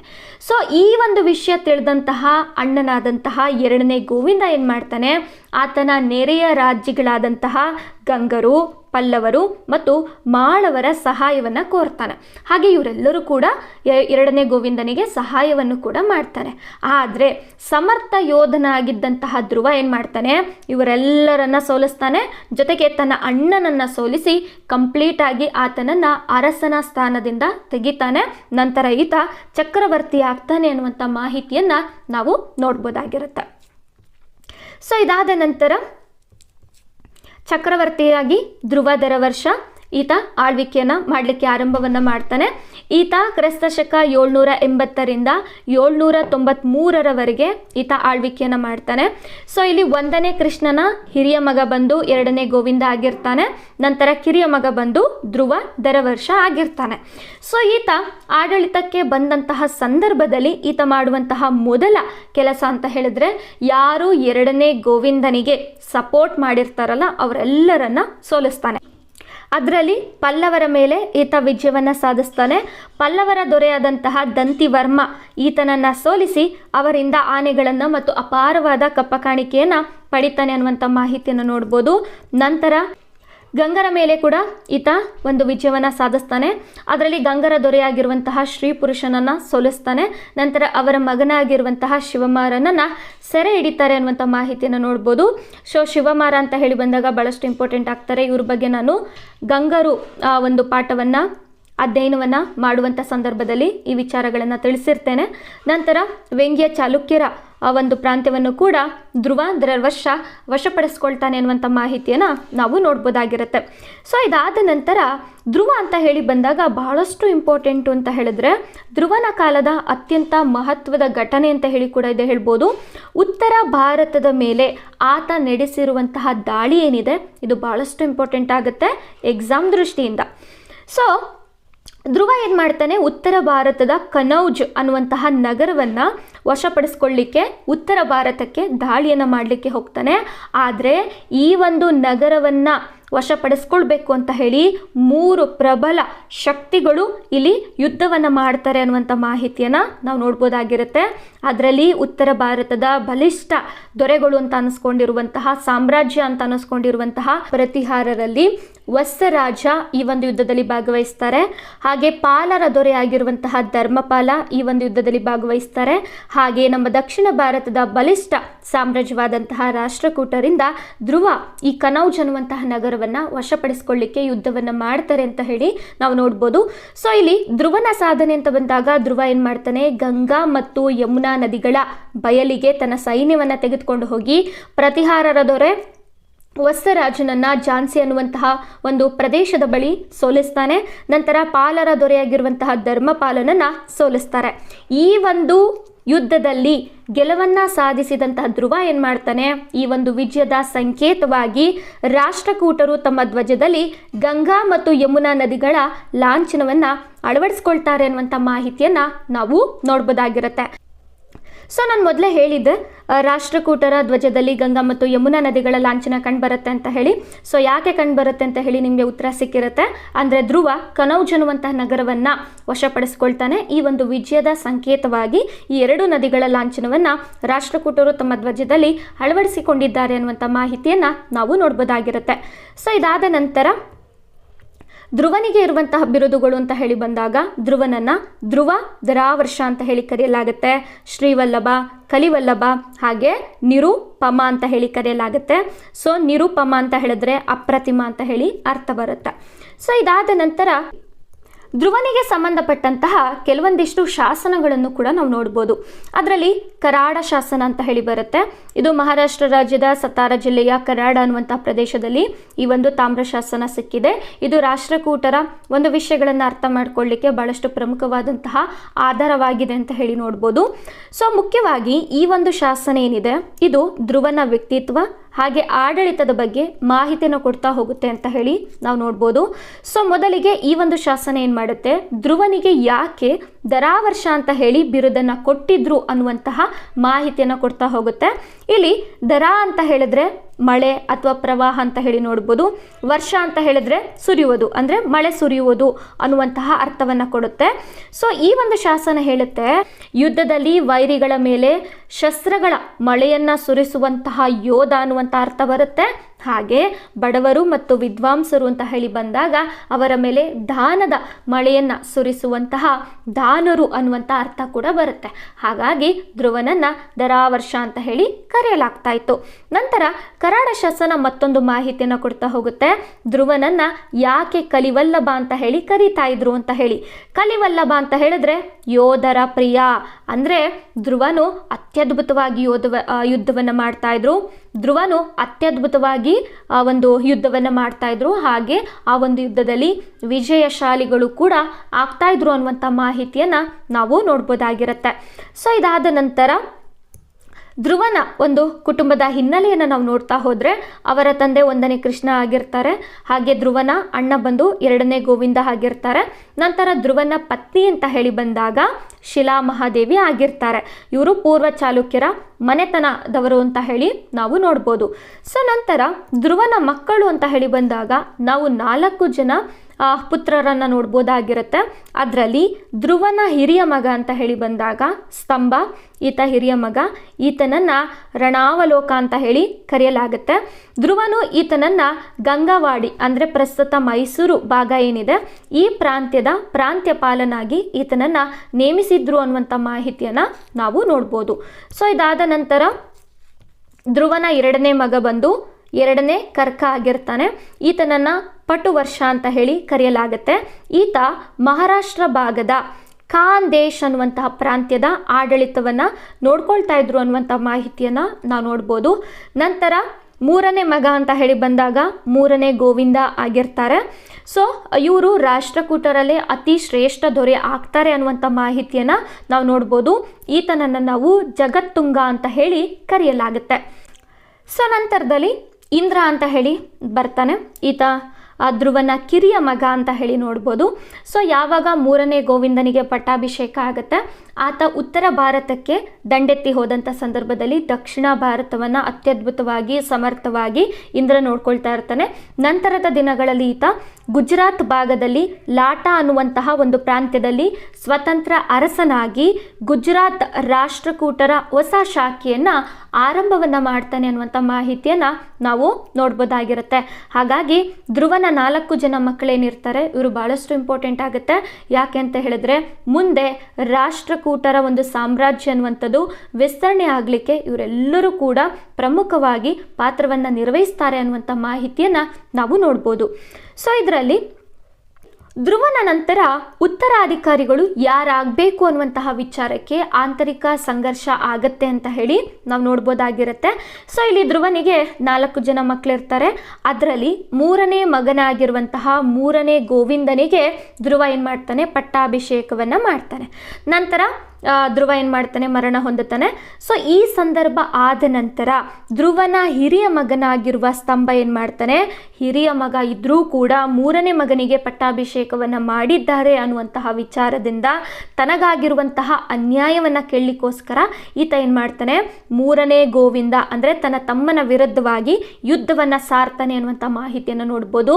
ಅದರಲ್ಲಿ ಸೊ ಈ ಸ್ತಂಭ ಏನು ಮಾಡ್ತಾನೆ ಅಂತ ಹೇಳಿದ್ರೆ ತನ್ನ ಸುತ್ತ ಇರುವಂತಹ 12 ಮಂದಿ ಸಾಮಂತ ರಾಜರ ಒಕ್ಕೂಟವನ್ನು ರಚನೆಯನ್ನು ಮಾಡ್ತಾನೆ. ಆ ಒಕ್ಕೂಟದಲ್ಲಿ ನಾವು ಕಂಚಿಯ ಪಲ್ಲವರನ್ನು ನೋಡ್ಬೋದು, ಹಾಗೆ ಗಂಗರ ಬೆಂಬಲ ಕೂಡ ಈ ಒಂದು ಒಕ್ಕೂಟದಲ್ಲಿರುತ್ತೆ ಅಂತ ಹೇಳಿ ನಾವು ನೋಡ್ಬೋದಾಗಿರುತ್ತೆ. ಸೊ ಈ ಒಂದು ಒಕ್ಕೂಟ ಹಾಗೆ ಸ್ತಂಭ ಇವರೆಲ್ಲರೂ ಕೂಡ 3ನೇ ಗೋವಿಂದನ ವಿರುದ್ಧ ಹೋರಾಟವನ್ನು ಮಾಡ್ತಾರೆ ಅಂತ ಹೇಳಿ ನಾವು ನೋಡ್ಬೋದು. ಸೊ ನಂತರದಲ್ಲಿ ಈ ಒಂದು ಯುದ್ಧದ ಪರಿಸ್ಥಿತಿಯನ್ನು 3ನೇ ಗೋವಿಂದ ಬಹಳಷ್ಟು ಜಾಣ್ಮೆಯಿಂದ ನಿಭಾಯಿಸ್ತಾನೆ. ಈತ ಏನು ಮಾಡ್ತಾನೆ, ತನ್ನ ಕಿರಿಯ ತಮ್ಮನಾದಂತಹ ಇಂದ್ರನ ಸಹಾಯವನ್ನು ಪಡ್ಕೊಳ್ತಾನೆ. ನಂತರ ಸ್ತಂಭನ ಸೈನ್ಯದ ವಿರುದ್ಧವಾಗಿ ಇವರೆಲ್ಲರೂ ಕೂಡ ಹೋರಾಟವನ್ನು ಮಾಡ್ತಾರೆ. ಕೊನೆಗೆ ಇಂದ್ರ ಮತ್ತು 3ನೇ ಗೋವಿಂದ ಜಯಶಾಲಿಗಳಾಗ್ತಾರೆ. ಸೊ ಆದರೆ ಸ್ತಂಭ ಏನು ಮಾಡ್ತಾನೆ, ಸೋಲಲ್ಪಡ್ತಾನೆ. ಆದರೆ 3ನೇ ಗೋವಿಂದ ತನ್ನ ಹಿರಿಯ ಅಣ್ಣನಾದಂತಹ ಸ್ತಂಭನನ್ನ ಅಪರಾಧಿಯ ಸ್ಥಾನದಲ್ಲಿ ನೋಡೋದಿಲ್ಲ. ಹಾಗಾಗಿ ಈತನಿಗೆ ಒಂದು ಅವಕಾಶವನ್ನು ಮಾಡಿಕೊಡ್ತಾರೆ, ಮತ್ತೆ ಗಂಗಾವಾಡಿಯ ಪ್ರಾಂತ್ಯ ಪಾಲನಾಗಿ ನೇಮಕವನ್ನು ಮಾಡ್ತಾರೆ ಅಂತ ಹೇಳಿ ನಾವು ನೋಡ್ಬೋದು. ಅಂದರೆ ಇಲ್ಲಿ ಅಧಿಕಾರ ಅಂತ ಹೇಳಿ ಬಂದಂಥ ಸಂದರ್ಭದಲ್ಲಿ ಹಿರಿಯ ಮಗನಾಗಿ ಆತನಿಗೆ ಆದಂತಹ ಅನ್ಯಾಯವನ್ನು ಆತ ಏನು ಮಾಡಿರ್ತಾನೆ, ಯುದ್ಧದ ಮುಖಾಂತರ ವ್ಯಕ್ತಪಡಿಸಿರ್ತಾನೆ. ಹಾಗಾಗಿ ಆತನನ್ನು ಒಂದು ಅಪರಾಧಿಯ ಸ್ಥಾನದಲ್ಲಿ ನೋಡಬಾರ್ದು ಅಂತ ಹೇಳಿ 3ನೇ ಗೋವಿಂದ ಏನು ಮಾಡ್ತಾನೆ, ಆತನಿಗೆ ಮತ್ತೊಂದು ಅವಕಾಶವನ್ನು ಮಾಡಿಕೊಡ್ತಾನೆ. ಗಂಗಾವಾಡಿಯ ಪ್ರಾಂತ್ಯಪಾಲನಾಗಿ ನೇಮಕವನ್ನು ಮಾಡ್ತಾನೆ. ಇದಾದ ನಂತರ ಸ್ತಂಭ ಏನು ಮಾಡ್ತಾನೆ, 3ನೇ ಗೋವಿಂದನಿಗೆ ಬಹಳಷ್ಟು ನಂಬಿಕಸ್ಥ ಅರಸನಾಗಿ ಅಧಿಕಾರವನ್ನು ನಿರ್ವಹಣೆಯನ್ನು ಮಾಡ್ತಾನೆ ಅನ್ನುವಂಥ ಮಾಹಿತಿಯನ್ನು ನಾವು ನೋಡ್ಬೋದಾಗಿರುತ್ತೆ. ಹಾಗಾಗಿ 3ನೇ ಗೋವಿಂದ ಈ ರಾಷ್ಟ್ರಕೂಟರ ಸಾಮ್ರಾಜ್ಯವನ್ನು ವಿಸ್ತರಣೆಯನ್ನು ಮಾಡುವಂತಹ ಒಂದು ವಿಚಾರದಲ್ಲಿ ಅತ್ಯದ್ಭುತವಾದಂತಹ ಅರಸನಾಗಿರ್ತಾನೆ ಅನ್ನುವಂಥ ಮಾಹಿತಿಯನ್ನು ನಾವು ನೋಡ್ಬೋದಾಗಿರುತ್ತೆ. ಸೊ ಇದಾದ ನಂತರ ನಾವು 3ನೇ ಗೋವಿಂದನ ಮತ್ತೊಂದಿಷ್ಟು ಮಾಹಿತಿಯನ್ನು ನೋಡ್ತಾ ಹೋಗೋಣ. ಇವರು ಕ್ರಿಸ್ತಶಕ 793ರಿಂದ 814ರವರೆಗೆ ಇವರು ಆಳ್ವಿಕೆಯನ್ನು ಮಾಡ್ತಾರೆ. ಸ್ತಂಭನ ಬಂಡಾಯವನ್ನು ಅಡಗಿಸಿದ ನಂತರ ಗೋವಿಂದ ಏನು ಮಾಡ್ತಾನೆ, ಅಜೇಯವಾಗಿ ಬೆಳೀತಾನೆ ಮತ್ತು ಸಾಮ್ರಾಜ್ಯ ವಿಸ್ತರಣೆಯನ್ನು ಮಾಡ್ತಾರೆ ಅಂತ ಹೇಳಿ ನೋಡ್ಬೋದು. ಹಾಗಾಗಿ ಇತಿಹಾಸಗಾರರು 3ನೇ ಗೋವಿಂದನನ್ನ ರಾಷ್ಟ್ರಕೂಟರ ಅಲೆಕ್ಸಾಂಡರ್ ಅಂತ ಹೇಳಿ ಕರೆದಿರುವಂಥದ್ದನ್ನು ನಾವು ನೋಡ್ಬೋದಾಗಿರುತ್ತೆ. 3ನೇ ಗೋವಿಂದ ಅಂತ ಹೇಳಿ ಬಂದಾಗ ಆತನ ಬಿರುದುಗಳು ಅಂತ ಹೇಳಿ ಬಂದಾಗ ಜಗತ್ತುಂಗ ಅಂತ ಹೇಳಿ ಕರೆಯಲಾಗುತ್ತೆ. ಅಂದರೆ ಜಗತ್ತಿಗೆ ಶ್ರೇಷ್ಠವಾದಂತಹ ದೊರೆ ಅಂತ ಹೇಳಿ ಅರ್ಥ ಬರುತ್ತೆ. ನಂತರ ಅಭೂತ ವರ್ಷ ಅಂತ ಹೇಳಿ ಕರೆಯಲಾಗುತ್ತೆ, ಶ್ರೀವಲ್ಲಭ ಅಂತ ಹೇಳಿ ಕರೆಯಲಾಗುತ್ತೆ, ಜನವಲ್ಲಭ ಅಂತ ಹೇಳಿ 3ನೇ ಗೋವಿಂದನನ್ನು ಕರೆಯಲಾಗುತ್ತೆ. ಸೊ ನಂತರದಲ್ಲಿ 3ನೇ ಗೋವಿಂದ ಅಂತ ಹೇಳಿ ಬಂದಾಗ ಆತನ ಮಗ ಅಮೋಘ ವರ್ಷ ನೃಪತುಂಗ ಆಗಿರ್ತಾನೆ. ಸೊ ಹಾಗಾಗಿ ಅಮೋಘ ವರ್ಷ ನೃಪತುಂಗನ ಕಾಲದ ಸಂಜನ್ ತಾಮ್ರಶಾಸನ ಏನಿದೆ, ಇದು ಅಮೋಘ ವರ್ಷನ ತಂದೆಯಾದಂತಹ 3ನೇ ಗೋವಿಂದನ ಸೈನಿಕ ವಿಜಯಗಳ ಬಗ್ಗೆ ಮಾಹಿತಿನ ಕೊಡ್ತಾ ಹೋಗುತ್ತೆ ಅಂತ ಹೇಳಿ ನಾವು ನೋಡ್ಬೋದು. ಹಾಗಾಗಿ ಸಂಜನ್ ತಾಮ್ರಶಾಸನದ ಪ್ರಕಾರವಾಗಿ 3ನೇ ಗೋವಿಂದನ ದಿಗ್ವಿಜಯಗಳ ಬಗ್ಗೆ ನಾವು ನೋಡ್ತಾ ಹೋಗೋಣ. ಮೊದಲಿಗೆ ಉತ್ತರ ಭಾರತದ ದಿಗ್ವಿಜಯ ಅಂತ ಹೇಳಿ ಬಂದಾಗ 3ನೇ ಗೋವಿಂದ ಏನು ಮಾಡ್ತಾನೆ, ಉತ್ತರ ಭಾರತದ ಮೇಲೆ ದಂಡೆತ್ತಿ ಹೋಗಿ ಅಲ್ಲಿ ಗುರ್ಜರ ಪ್ರತಿಹಾರರ ದೊರೆಯಾಗಿರುವಂತಹ 2ನೇ ನಾಗಭಟ ಮತ್ತು ಪಾಲರ ದೊರೆಯಾಗಿರುವಂತಹ ಧರ್ಮಪಾಲನನ್ನು ಸೋಲಿಸಿದರ ಬಗ್ಗೆ ಈ ಶಾಸನ ನಮಗೆ ಮಾಹಿತಿಯನ್ನು ಕೊಡ್ತಾ ಹೋಗುತ್ತೆ. ನಂತರ ಸಂಜನ್ ತಾಮ್ರಶಾಸನ ಅಂತ ಹೇಳಿ ಬರುತ್ತೆ, ಹಾಗೆ ರಾಧನ್ಪುರ್ ತಾಮ್ರಶಾಸನ ಅಂತ ಹೇಳಿ ಬರುತ್ತೆ. ಈ ಎರಡೂ ಶಾಸನಗಳಲ್ಲಿ ಹಿಮಾಲಯದವರೆಗೆ ರಾಷ್ಟ್ರಕೂಟರ, ಅದರಲ್ಲೂ 3ನೇ ಗೋವಿಂದನ ಸಾಮ್ರಾಜ್ಯ ವಿಸ್ತರಣೆ ಅನ್ನುವಂಥದ್ದು ಹಬ್ಬಿತ್ತು ಅನ್ನುವಂಥ ಮಾಹಿತಿಯನ್ನು ನಮಗೆ ಕೊಡ್ತಾ ಹೋಗುತ್ತೆ. ಈ ಒಂದು ಶಾಸನದಲ್ಲಿ 3ನೇ ಗೋವಿಂದನ ಕುದುರೆಗಳು ಹಿಮಾಲಯದ ಮಂಜುಗಡ್ಡೆಯ ನೀರನ್ನು ಕುಡಿದವು, ಹಾಗೆ 3ನೇ ಗೋವಿಂದನ ಆನೆಗಳು ಪವಿತ್ರವಾದ ಗಂಗಾ ನದಿಯ ನೀರನ್ನು ಕುಡಿದವು ಅನ್ನುವಂತಹ ವರ್ಣನೆಯನ್ನು ಕೊಟ್ಟಿದ್ದಾರೆ. ಅಂದರೆ ಈತನ ಒಂದು ಸೈನ್ಯ ಅನ್ನುವಂಥದ್ದು ಹಿಮಾಲಯದವರೆಗೆ ಹೋಗಿತ್ತು, ಗಂಗಾ ನದಿಯ ಬಯಲಿಗೆ ಹೋಗಿತ್ತು ಅಂತ ಹೇಳಿದ್ರೆ ಅಲ್ಲಿಯವರೆಗೂ 3ನೇ ಗೋವಿಂದನ ಸಾಮ್ರಾಜ್ಯ ವಿಸ್ತರಣೆ ಅನ್ನುವಂಥದ್ದು ಹಬ್ಬಿತ್ತು ಅನ್ನುವಂಥ ಮಾಹಿತಿಯನ್ನು ನಾವಿಲ್ಲಿ ನೋಡ್ಬೋದಾಗಿರುತ್ತೆ. ಸೊ ಇದಾದ ನಂತರ ಕನೌಜ್ನ ವಿಜಯ ಅಂತ ಹೇಳಿ ಬರುತ್ತೆ. ಅಂದರೆ ಪ್ರಾಚೀನ ಕಾಲದಲ್ಲಿ ಕನೌಜ್ ಅನ್ನುವಂಥದ್ದು ಬಹಳಷ್ಟು ಪ್ರಮುಖವಾದ ರಾಜಕೀಯ ಕೇಂದ್ರವಾಗಿರುತ್ತೆ. ಈ ಒಂದು ಪ್ರದೇಶದ ಅರಸನಾಗಿರುವಂತಹ ಚಕ್ರಾಯುದ್ಧ ಅನ್ನುವಂತಹ ಅರಸ ಗೋವಿಂದನಿಗೆ ಶರಣಾಗಿದ್ರು ಅನ್ನುವಂತಹ ಘಟನೆಯನ್ನು ನಾವು ಈ ಒಂದು ಶಾಸನದಲ್ಲಿ ನೋಡ್ಬೋದಾಗಿರುತ್ತೆ. ಇನ್ನು 3ನೇ ಗೋವಿಂದ ಅಂತ ಹೇಳಿ ಬಂದಾಗ ಕೇವಲ ಉತ್ತರ ಭಾರತದ ಮೇಲೆ ಮಾತ್ರವಲ್ಲ, ದಕ್ಷಿಣ ಭಾರತದ ಮೇಲೂ ಕೂಡ ತನ್ನ ಪ್ರಭಾವವನ್ನು ಬೀರಿದ್ರು ಅನ್ನುವಂಥ ಮಾಹಿತಿಯನ್ನು ನಾವು ಶಾಸನದಲ್ಲಿ ನೋಡ್ಬೋದು. ಅದರಲ್ಲೂ ದಕ್ಷಿಣದ ಪಲ್ಲವರು, ಪಾಂಡ್ಯರು ಮತ್ತು ಕೇರಳದ ರಾಜರನ್ನ ಮೂರನೇ ಗೋವಿಂದನು ಸೋಲಿಸಿದ್ರು ಅನ್ನುವಂಥ ಮಾಹಿತಿಯನ್ನು ನಾವು ನೋಡ್ಬೋದು. ಹಾಗೆ ಮೂರನೇ ಗೋವಿಂದನ ಆಧಿಪತ್ಯವನ್ನು ಇವರೆಲ್ಲರೂ ಕೂಡ ಒಪ್ಪಿಕೊಂಡಿದ್ರು ಅನ್ನುವಂಥ ಮಾಹಿತಿಯನ್ನು ಕೂಡ ನಾವು ಶಾಸನದಲ್ಲಿ ನೋಡ್ಬೋದಾಗಿರುತ್ತೆ. ಇನ್ನು ಭಾರತದ ಗಡಿಯನ್ನು ಹೊರತುಪಡಿಸಿ ಭಾರತದ ಗಡಿಯಿಂದ ಹೊರಗಡೆ ಅಂದರೆ ಶ್ರೀಲಂಕಾದ ರಾಜ ಕೂಡ ಮೂರನೇ ಗೋವಿಂದನ ಪರಾಕ್ರಮಕ್ಕೆ ಹೆದರಿ ಕಪ್ಪ ಕಾಣಿಕೆಯನ್ನು ಕೊಡ್ತಾ ಇದ್ರು ಅನ್ನುವಂಥ ಮಾಹಿತಿಯನ್ನು ನಾವು ಸಂಜನ್ ತಾಮ್ರ ಶಾಸನದಲ್ಲಿ ನೋಡ್ಬೋದಾಗಿರುತ್ತೆ. ಸೊ ಇದಿಷ್ಟು ಕೂಡ ಸಂಜನ್ ತಾಮ್ರ ಶಾಸನದಲ್ಲಿ ಉಲ್ಲೇಖವನ್ನು ಮಾಡಲಾಗಿರುವಂತಹ ಮೂರನೇ ಗೋವಿಂದನ ದಿಗ್ವಿಜಯಗಳು ಆಗಿರುತ್ತೆ. ಸೊ ನಂತರದಲ್ಲಿ ಮೂರನೇ ಗೋವಿಂದನ ಕಲೆ ಮತ್ತು ಸಂಸ್ಕೃತಿ ಅಂತ ಹೇಳಿ ಬಂದಾಗ ಈತನ ಆಸ್ಥಾನದಲ್ಲಿ ಪ್ರಖ್ಯಾತವಾದಂತಹ ಕವಿಗಳು ಇರ್ತಾರೆ. ಸೊ ಅವರೇ ವಾಮನ ಕವಿಗಳು ಆಗಿರ್ತಾರೆ. ಇವರು ಲಿಂಗಾನುಶಾಸನ ಅಂತ ಹೇಳಿ ಕೃತಿಯನ್ನು ಬರೆದಿದ್ದಾರೆ. ಈ ಒಂದು ಕೃತಿಯಲ್ಲಿ ಗೋವಿಂದನ ಸೈನಿಕ ವಿಜಯಗಳನ್ನು ಕಾವ್ಯ ರೂಪದಲ್ಲಿ ವರ್ಣಿಸಿರುವಂತಹ ಕೀರ್ತಿ ವಾಮನ ಕವಿಗಳಿಗೆ ಸಲ್ಲುತ್ತೆ ಅಂತ ಹೇಳಿ ನಾವು ನೋಡ್ಬೋದು. ಸೊ ನಂತರದಲ್ಲಿ ನಮ್ಮೆಲ್ರಿಗೂ ಕೂಡ ಗೊತ್ತಿರುವ ಹಾಗೆ ಮೂರನೇ ಗೋವಿಂದನನ್ನ ಜಗತ್ತುಂಗ ಅನ್ನುವಂತಹ ಬಿರುದಿನಿಂದ ಕರೆಯಲಾಗುತ್ತೆ. ಯಾಕೆ ಕರೀತಿದ್ರು ಅಂತ ಹೇಳಿದ್ರೆ ಇವರು ಪ್ರತಿ ಬಾರಿ ಇವರ ಆಸ್ಥಾನದಲ್ಲಿ ಒಂದು ಬೃಹತ್ ಆಕಾರದ ಬಹಳಷ್ಟು ಅತ್ಯದ್ಭುತವಾದಂತಹ ಸಭೆಯನ್ನು ಆಯೋಜನೆಯನ್ನು ಮಾಡ್ತಿರ್ತಾರೆ. ಈ ಒಂದು ಸಭೆಗೆ ಜಗತ್ತುಂಗ ಸಭೆ ಅಂತ ಹೇಳಿ ಕರೆಯಲಾಗುತ್ತೆ. ಹಾಗಾಗಿ ಮೂರನೇ ಗೋವಿಂದನನ್ನ ಜಗತ್ತುಂಗ ಅನ್ನುವಂತಹ ಬಿರುದಿನಿಂದ ಕರೀತಿದ್ರು ಅನ್ನುವಂಥ ಮಾಹಿತಿಯನ್ನು ನಾವು ನೋಡ್ಬೋದು. ಸೊ ಈ ಒಂದು ಸಭೆ ಇದೆಯಲ್ಲ, ಇದು ಕೇವಲ ರಾಜಕೀಯ ಸಭೆ ಮಾತ್ರ ಅಲ್ಲ, ಇದು ವಿದ್ವಾಂಸರ ಚರ್ಚೆಗಳಿರುತ್ತೆ, ಸೊ ಸಾಹಿತ್ಯದ ಗೋಷ್ಠಿಗಳಿರುತ್ತೆ ಅಂತ ಹೇಳಿ ನಾವು ನೋಡ್ಬೋದು. ಇನ್ನು ಮೂರನೇ ಗೋವಿಂದನ ಆಸ್ಥಾನದಲ್ಲಿ ಪ್ರಸಿದ್ಧ ಗಣಿತದ ತಜ್ಞರಾದಂತಹ ಮಹಾವೀರಾಚಾರ್ಯರು ಕೂಡ ಇರ್ತಾರೆ. ಇವರು ಗಣಿತ ಸಾರ ಸಂಗ್ರಹ ಅನ್ನುವಂತಹ ಪ್ರಖ್ಯಾತ ಗಣಿತ ಗ್ರಂಥವನ್ನು ರಚನೆಯನ್ನು ಮಾಡಿದ್ದಾರೆ ಅಂತ ಹೇಳಿ ನಾವು ನೋಡ್ಬೋದಾಗಿರುತ್ತೆ. ಸೊ ನಂತರದಲ್ಲಿ ಮೂರನೇ ಗೋವಿಂದನ ಆಸ್ಥಾನದಲ್ಲಿ ನಾವು ಪುಷ್ಪದತ್ತ ಅನ್ನುವಂತಹ ಕವಿಗಳನ್ನು ಕೂಡ ನೋಡ್ಬೋದು. ಹಾಗೆ ಮಹಾನ್ ವಿದ್ವಾಂಸರನ್ನು ಕೂಡ ನೋಡ್ಬೋದಾಗಿರುತ್ತೆ.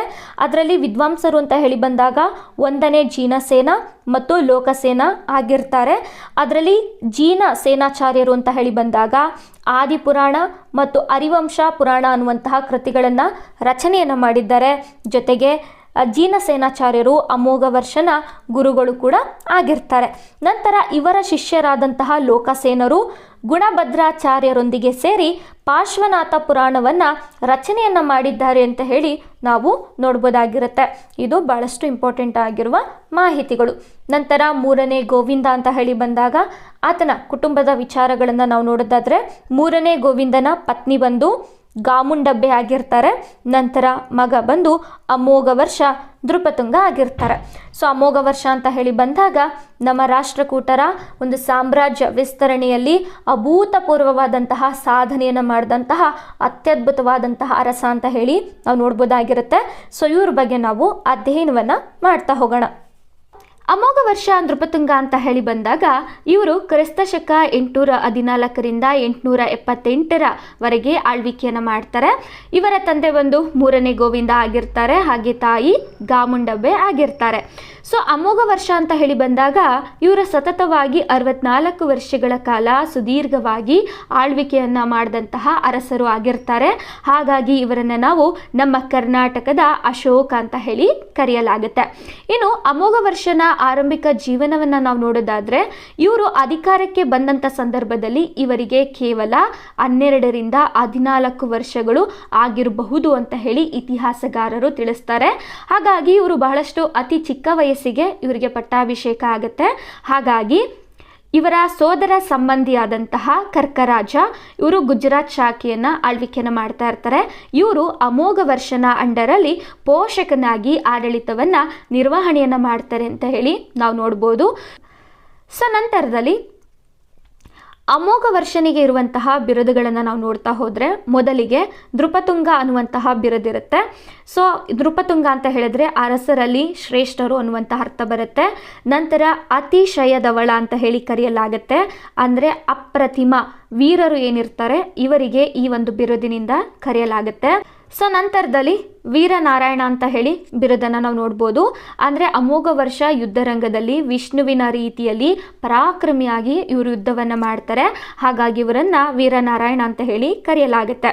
ಸೊ ನಂತರ ರಟ್ಟ ಮಾರ್ತಾಂಡ ಅಂತ ಹೇಳಿ ಕರೆಯಲಾಗುತ್ತೆ.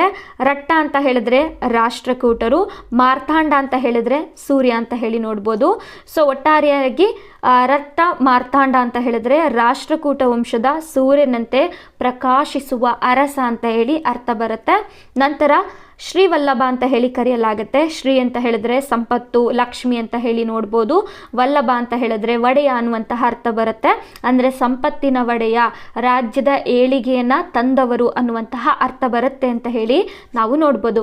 ಸೊ ಇಲ್ಲಿ ಪ್ರತಿಯೊಂದು ಬಿರುದಿಗೂ ಕೂಡ ಅದರದ್ದೇ ಆದಂತಹ ಮಹತ್ವ ಇರುತ್ತೆ. ಸೊ ಇದನ್ನು ಕೂಡ ನಾವು ಅರ್ಥ ಮಾಡ್ಕೊಳ್ಳೋದ್ರಿಂದ ಎಕ್ಸಾಮಲ್ಲಿ ನಮಗೆ ಈ ಒಂದು ಬಿರುದುಗಳ ಬಗ್ಗೆ ಕೇಳಿದಂಥ ಸಂದರ್ಭದಲ್ಲಿ ಬಹಳಷ್ಟು ಸಹಾಯವಾಗುತ್ತೆ. ಸೊ ನಂತರ ಅಮೋಘ ವರ್ಷನ ಕುಟುಂಬದ ವಿವರಗಳನ್ನು ನಾವು ನೋಡ್ತಾ ಹೋದರೆ ಅಮೋಘ ವರ್ಷನಿಗೆ ಒಬ್ಬ ಪುತ್ರ ಹಾಗೂ 3 ಪುತ್ರಿಯರು ಇರ್ತಾರೆ. ಅದರಲ್ಲಿ ಮಗ ಅಂತ ಹೇಳಿ ಬಂದಾಗ 2ನೇ ಕೃಷ್ಣ ಆಗಿರ್ತಾರೆ.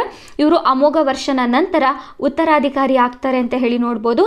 ನಂತರ ಹೆಣ್ಣು ಮಕ್ಕಳು ಅಂತ ಬಂದಾಗ ಹಿರಿಯ ಮಗಳು ಚಂದ್ರೋಬಲಭ್ಯ ಆಗಿರ್ತಾರೆ. ನಂತರ ರೇವಕ ನಿಮ್ಮಡಿ ಆಗಿರ್ತಾರೆ. ನಂತರ ಶಂಕಾದೇವಿ ಆಗಿರ್ತಾರೆ. ಸೊ ಇದಾದ ನಂತರ ಅಮೋಘ ವರ್ಷನ ನೃಪತುಂಗನ ಒಂದು ಯುದ್ಧಗಳು ಅಂತ ಹೇಳಿ ಬಂದಾಗ ಭಾಳಷ್ಟು ಇಂಪಾರ್ಟೆಂಟ್ ಆಗುತ್ತೆ ಎಕ್ಸಾಮ್ ದೃಷ್ಟಿಯಿಂದ. ಮೊದಲಿಗೆ ವಿಂಗಾವಳ್ಳಿ ಅಂತ ಹೇಳಿ ಒಂದು ಕದನ ನಡೆಯುತ್ತೆ. ಸೊ ಈ ಕದನ ಭಾಳಷ್ಟು ಇಂಪಾರ್ಟೆಂಟ್ ಆಗುತ್ತೆ. ಯಾಕೆ ಅಂತ ಹೇಳಿದ್ರೆ ಅಮೋಘ ವರ್ಷ ಬಾಲಕನಾಗಿದ್ದಂಥ ಸಂದರ್ಭದಲ್ಲಿ ಅಧಿಕಾರವನ್ನು ಸ್ವೀಕಾರವನ್ನು ಮಾಡ್ತಾರೆ. ಆಗ ಅವರ ವಿರುದ್ಧವಾಗಿ ಅನೇಕ ಸಾಮಂತರಾಗಿರ್ಬೋದು ಅಥವಾ ಸಂಬಂಧಿಗಳಾಗಿರ್ಬೋದು ಎಲ್ಲರೂ ಕೂಡ ಯುದ್ಧವನ್ನು ಮಾಡಲಿಕ್ಕೆ ಆರಂಭವನ್ನು ಮಾಡ್ತಾರೆ. ಅದರಲ್ಲೂ ಪ್ರಮುಖವಾಗಿ ಪೂರ್ವ ಚಾಲುಕ್ಯರ ದೊರೆಯಾಗಿರುವಂತಹ ಗುಣಗ ವಿಜಯಾದಿತ್ಯ ಹಾಗೆ ಗಂಗರು ಮತ್ತು ರಾಷ್ಟ್ರಕೂಟರ ಮೇಲೆ ಈ ಒಂದು ಯುದ್ಧ ನಡೆಯುತ್ತೆ ಅಂತ ಹೇಳಿ ನಾವು ನೋಡ್ಬೋದಾಗಿರುತ್ತೆ. ಸೊ ವಿಂಗಾವಳ್ಳಿ ಅನ್ನುವಂತಹ ಒಂದು ಸ್ಥಳದಲ್ಲಿ ಅಮೋಘ ವರ್ಷನು ಇವರೆಲ್ಲರನ್ನ ಸೋಲಿಸ್ತಾರೆ ಅನ್ನುವಂತಹ ಮಾಹಿತಿಯನ್ನು ನಾವು ನೋಡ್ಬೋದಾಗಿರುತ್ತೆ. ಸೊ ಇದಾದ ನಂತರ ಕಗೆಮೊಗೆಯೂರು ಕದನ ಅಂತ ಹೇಳಿ ನಡೆಯುತ್ತೆ.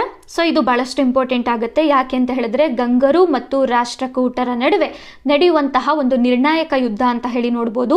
ಈ ಒಂದು ಯುದ್ಧದಲ್ಲಿ ರಾಷ್ಟ್ರಕೂಟರಿಗೂ ಮತ್ತು ಗಂಗರ ದೊರೆಯಾಗಿರುವ 2ನೇ ನೀತಿ ಮಾರ್ಗ ಮತ್ತು ಪೃಥ್ವಿಪತಿಗೂ ನಡೆಯುತ್ತೆ ಅಂತ ಹೇಳಿ ನೋಡ್ಬೋದು.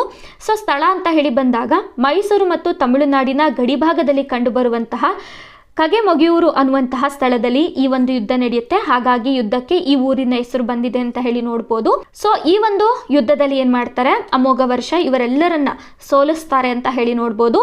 ಸೊ ಇದಾದ ನಂತರ ಗಂಗರೊಂದಿಗೆ ಈ ಒಂದು ವೈರತ್ವ ಏನಿರುತ್ತೆ ಅದು ಈ ಒಂದು ಯುದ್ಧದಿಂದ ಕೊನೆಗೊಳ್ಳುತ್ತೆ. ನಂತರ ರಾಷ್ಟ್ರಕೂಟರ ಅರಸನಾಗಿರುವಂತಹ ಅಮೋಘ ವರ್ಷ ಏನ್ ಮಾಡ್ತಾರೆ, ಗಂಗರೊಂದಿಗೆ ರಾಜತಾಂತ್ರಿಕ ಸಂಬಂಧವನ್ನ ಬೆಳೆಸ್ತಾರೆ ಅಂತ ಹೇಳಿ ನೋಡ್ಬೋದು. ಅದರಲ್ಲಿ ಅಮೋಘ ವರ್ಷನ ಹಿರಿಯ ಮಗಳಾದಂತಹ ಚಂದ್ರೋಬಲಭ್ಯೆಯನ್ನ ಗಂಗರ ರಾಜಕುಮಾರನಾಗಿರುವಂತಹ ಬೂತುಗನಿಗೆ ಕೊಟ್ಟು ವಿವಾಹವನ್ನ ಮಾಡ್ತಾರೆ ಅಂತ ಹೇಳಿ ನಾವು ನೋಡ್ಬೋದು. ಸೊ ಇದರಿಂದಾಗಿ ಗಂಗರು ಮತ್ತು ರಾಷ್ಟ್ರಕೂಟರ ನಡುವೆ ಇದ್ದಂಥ ವೈರತ್ವ ಅನ್ನುವಂಥದ್ದು ಕೊನೆಯಾಗತ್ತೆ. ಸೊ ಇದಾದ ನಂತರ ರಾಜರಮಡು ಅಂತ ಹೇಳಿ ಒಂದು ಕದನ ನಡೆಯುತ್ತೆ. ಇದು ವೆಂಗಿ ಪೂರ್ವ ಚಾಲುಕ್ಯರ ವಿರುದ್ಧ ನಡೆದಂತಹ ಮತ್ತೊಂದು ಯುದ್ಧ ಅಂತ ಹೇಳಿ ನೋಡ್ಬೋದು. ಇದರಲ್ಲಿ ವೆಂಗಿ ಚಾಲುಕ್ಯರ ಅರಸನಾಗಿರುವಂತಹ 2ನೇ ವಿಜಯಾದಿತ್ಯ ಮತ್ತು ರಾಷ್ಟ್ರಕೂಟರ ನಡುವೆ ಈ ಒಂದು ಯುದ್ಧ ನಡೆಯುತ್ತೆ. ಈ ಒಂದು ಯುದ್ಧದಲ್ಲಿ ರಾಜರಮಡು ಅನ್ನುವಂತಹ ಸ್ಥಳದಲ್ಲಿ ರಾಷ್ಟ್ರಕೂಟ ಸೈನ್ಯ ಈ ಚಾಲುಕ್ಯರ ಅರಸರನ್ನ ಸಂಪೂರ್ಣವಾಗಿ ಸೋಲಿಸ್ತಾರೆ ಅಂತ ಹೇಳಿ ನಾವು ನೋಡ್ಬೋದಾಗಿರುತ್ತೆ. ಸೊ ಈ ಒಂದು ವಿಜಯದಿಂದ ಏನಾಗುತ್ತೆ, ವೆಂಗಿ ಪ್ರಾಂತ್ಯದಲ್ಲಿ ಅಂದ್ರೆ ಆಂಧ್ರ ಭಾಗದಲ್ಲಿ ರಾಷ್ಟ್ರಕೂಟರ ಪ್ರಭಾವ ಅನ್ನುವಂಥದ್ದು ಜಾಸ್ತಿ ಆಗ್ತಾ ಹೋಗುತ್ತೆ. ಸೊ ಇದಾದ ನಂತರ ಅಮೋಘ ವರ್ಷನ ಆಡಳಿತ ಅಂತ ಹೇಳಿ ಬಂದಾಗ ಯುದ್ಧಗಳು ಎಷ್ಟು ಇಂಪಾರ್ಟೆಂಟ್ ಆಗುತ್ತೆ ಅಷ್ಟೇ ಇಂಪಾರ್ಟೆಂಟ್ ಆಗುವಂಥದ್ದು ಆ ಯುದ್ಧಗಳು ನಡೆದ ನಂತರ ಆ ರಾಜಮನೆತಗಳ ನಂಬಿಕೆಯನ್ನು ಪಡೀಲಿಕ್ಕೋಸ್ಕರ ಮೈತ್ರಿಯನ್ನು ಮಾಡಿಕೊಳ್ಳುವಂತಹ ಉದ್ದೇಶದಿಂದ ವೈವಾಹಿಕ ಸಂಬಂಧಗಳ ನೀತಿಯನ್ನು ಅಮೋಘ ವರ್ಷ ಅಳವಡಿಸ್ಕೊಂಡಿದ್ರು ಅನ್ನುವಂಥ ಮಾಹಿತಿಯನ್ನು ನಾವು ನೋಡ್ಬೋದಾಗಿರುತ್ತೆ. ಸೊ ಅದರಲ್ಲಿ ಮೊದಲಿಗೆ ಪಶ್ಚಿಮ ಗಂಗರೊಂದಿಗೆ ಮೈತ್ರಿ ಮಾಡಿಕೊಳ್ಳುವಂತಹ ಉದ್ದೇಶದಿಂದ ಅವರ ಹಿರಿಯ ಮಗಳಾದಂತಹ ಚಂದ್ರೋಬಲಭ್ಯೆಯನ್ನು 2ನೇ ಬೂತಗನಿಗೆ ಕೊಟ್ಟು ವಿವಾಹವನ್ನು ಮಾಡ್ತಾರೆ. ಸೊ ಇದಾದ ನಂತರ ಗಂಗರು ಮತ್ತು ರಾಷ್ಟ್ರಕೂಟರ ನಡುವೆ ಒಂದು ನಂಬಿಕೆ ಅನ್ನುವಂಥದ್ದು, ಮೈತ್ರಿ ಅನ್ನುವಂಥದ್ದು ಏರ್ಪಡುತ್ತೆ.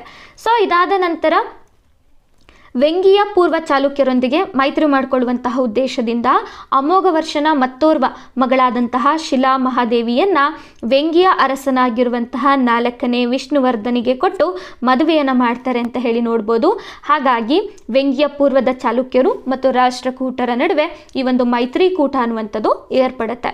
ಸೊ ಇದಾದ ನಂತರ ಪಲ್ಲವರೊಂದಿಗೆ ಮೈತ್ರಿಯನ್ನ ಸಾಧಿಸಬೇಕು ಅನ್ನುವಂತಹ ಉದ್ದೇಶದಿಂದ ಅಮೋಘವರ್ಷನ ಮತ್ತೋರ್ವ ಮಗಳಾದಂತಹ ಶಂಕಾದೇವಿಯನ್ನ ಪಲ್ಲವರ ದೊರೆಯಾಗಿರುವಂತಹ ನಂದಿವರ್ಮನಿಗೆ ಕೊಟ್ಟು ಮದುವೆಯನ್ನ ಮಾಡ್ತಾರೆ ಅಂತ ಹೇಳಿ ನಾವು ನೋಡ್ಬೋದಾಗಿರುತ್ತೆ. ಸೊ ಇದಿಷ್ಟು ಕೂಡ ಬಹಳಷ್ಟು ಇಂಪಾರ್ಟೆಂಟು. ಸೊ ಇದಾದ ನಂತರ ಇಲ್ಲಿ ಮಹಿಳೆಯರ ಸ್ಥಾನಮಾನ ಅಂತ ಹೇಳಿ ಬಂದಾಗ ಬಹಳಷ್ಟು ಇಂಪಾರ್ಟೆಂಟ್ ಆಗುವಂಥದ್ದು ಚಂದ್ರೋಬಲಬ್ಬೆ. ಇವರು ಅಮೋಘವರ್ಷನ ಹಿರಿಯ ಮಗಳು ಆಗಿರ್ತಾರೆ. ಇವರು ಕೇವಲ ರಾಜಕುಮಾರಿ ಮಾತ್ರ ಅಲ್ಲ, ಇವರು ಸಮರ್ಥ ಆಡಳಿತಗಾರ್ತಿಯು ಕೂಡ ಆಗಿರ್ತಾರೆ. ಸೊ ಅಮೋಘವರ್ಷ ಏನು ಮಾಡಿರ್ತಾರೆ, ಇವರ ಮಕ್ಕಳಿಗೆ ಹೇಗೆ ತರಬೇತಿಯನ್ನು ಕೊಟ್ಟಿದ್ರು ಹಾಗೆ ಹೆಣ್ಣು ಮಕ್ಕಳಿಗೂ ಕೂಡ ಇವರು ಆಡಳಿತದ ತರಬೇತಿಯನ್ನು ಕೊಟ್ಟಿರ್ತಾರೆ. ಹಾಗಾಗಿ ಚಂದ್ರೋಬಲಬ್ಬೆ ರಾಯಚೂರು ಭಾಗದ ಲಿಂಗಸೂರು ಹಾಗೂ ಹೆಡದೊರೆ 2000 ಪ್ರಾಂತ್ಯಕ್ಕೆ ಪ್ರಾಂತ್ಯಾಧಿಕಾರಿಗಳಾಗಿ ಆಡಳಿತವನ್ನು ನಿರ್ವಹಿಸ್ತಿದ್ರು ಅನ್ನುವಂಥ ಮಾಹಿತಿಯನ್ನು ನಾವು ನೋಡ್ಬೋದಾಗಿರುತ್ತೆ. ಸೊ ಇದರಿಂದಾಗಿ ಗೊತ್ತಾಗುತ್ತೆ ರಾಷ್ಟ್ರಕೂಟರ ಆಡಳಿತದಲ್ಲಿ ಹೆಣ್ಣು ಮಕ್ಕಳಿಗೂ ಕೂಡ ಸಮಾನವಾದಂತಹ ಅವಕಾಶವನ್ನು ಮಾಡಿಕೊಟ್ಟಿದ್ರು ಅನ್ನುವಂತಹ ವಿಚಾರವನ್ನು. ಸೊ ಇದಾದ ನಂತರ ಅಮೋಘವರ್ಷ ನೃಪತುಂಗನ ಆಳ್ವಿಕೆಯ ಸಮಯದಲ್ಲಿ ಕ್ರಿಸ್ತಶಕ 851ರಲ್ಲಿ ಅರಬ್ನ ಪ್ರವಾಸಿಯಾದಂತಹ ಸುಲೈಮಾನ್ ರವರು ಅಮೋಘವರ್ಷನ ಆಸ್ಥಾನಕ್ಕೆ ಭೇಟಿಯನ್ನು ಕೊಟ್ಟಿರ್ತಾರೆ. ಇವರು ಅದ್ಭುತವಾದಂಥ ಒಂದು ಪ್ರವಾಸ ಕಥನವನ್ನು ರಚನೆಯನ್ನು ಮಾಡ್ತಾರೆ. ಯಾವುದು ಅಂತ ಹೇಳಿದ್ರೆ ಸಲ್ಸಿಲತ್ ಉತ್ ತವಾರಿಕ್ ಅನ್ನುವಂತಹ ಒಂದು ಕಥನವನ್ನು ರಚನೆಯನ್ನು ಮಾಡ್ತಾರೆ. ಈ ಒಂದು ಕೃತಿಯಲ್ಲಿ ನಮ್ಮ ರಾಷ್ಟ್ರಕೂಟರ ರಾಜರನ್ನು ಬಲ್ಲಹಾರ್ ಅಂತ ಹೇಳಿ ಕರೆಯಲಾಗುತ್ತೆ. ಇದರ ಅರ್ಥ ಕನ್ನಡದಲ್ಲಿ ವಲ್ಲಭ ರಾಜ ಅಂತ ಹೇಳಿ ಬರುತ್ತೆ.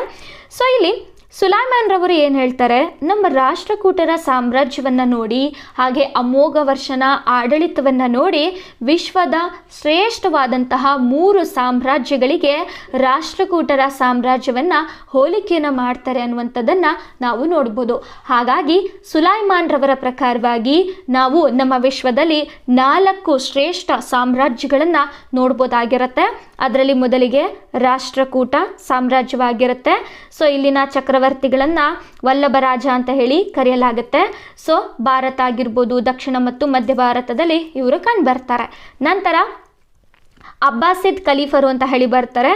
ಸೊ ಇವರನ್ನು ನಾವು ಬಾಗ್ದಾದ್ನ ಖಲೀಫರು ಅಂತ ಹೇಳಿ ಕರಿಬಹುದು. ಇರಾಕ್ ಆಗಿರ್ಬೋದು, ಅರೇಬಿಯಾ ಆಗಿರ್ಬೋದು, ಮೆಸೊಪೊಟೋಮಿಯಾ ಈ ಭಾಗದಲ್ಲಿ ಕಂಡು ಬರ್ತಾರೆ. ನಂತರ ರೋಮನ್ ಸಾಮ್ರಾಜ್ಯ ಅಂತ ಹೇಳಿ ಬಂದಾಗ ಕಾನ್ಸ್ಟಾಂಟಿನೋಪಲ್ನ ಸಿಸಿರ್ ಅಂತ ಹೇಳಿ ನಾವು ನೋಡ್ಬೋದು. ಕಾನ್ಸ್ಟಾಂಟಿನೋಪಲ್ನ ಸಿಸರ್ ಅಂತ ಹೇಳಿ ನಾವು ನೋಡ್ಬೋದು. ಸೊ ಇವರು ಟರ್ಕಿ ಮತ್ತು ಪೂರ್ವ ಯುರೋಪಲ್ಲಿ ಕಂಡುಬರ್ತಾರೆ. ನಂತರ ಟಾಂಗ್ ಸಾಮ್ರಾಜ್ಯ ಅಂತ ಹೇಳಿ ಬಂದಾಗ ಚೀನಾದ ಚಕ್ರವರ್ತಿಯನ್ನು ನಾವು ಚೀನಾ ಪ್ರದೇಶದಲ್ಲಿ ನೋಡ್ಬೋದಾಗಿರುತ್ತೆ. ಸೊ ಹಾಗಾಗಿ ಇವರೆಲ್ಲರನ್ನ ಸುಲೈಮಾನ್ ರವರು ವಿಶ್ವದ ಶ್ರೇಷ್ಠ 4 ಸಾಮ್ರಾಜ್ಯ ಅಂತ ಹೇಳಿ ಇವರು ದಾಖಲೆಯನ್ನು ಮಾಡಿದ್ದಾರೆ. ಸೊ ಇದಾದ ನಂತರ ಸುಲೈಮಾನ್ ರವರು ರಾಷ್ಟ್ರಕೂಟರ ಕೆಲವೊಂದಿಷ್ಟು ಆಡಳಿತದ ವಿಚಾರಗಳನ್ನು ಕೂಡ ಈ ಒಂದು ಪುಸ್ತಕದಲ್ಲಿ ಕೃತಿಯಲ್ಲಿ ದಾಖಲೆಯನ್ನು ಮಾಡಿದ್ದಾರೆ.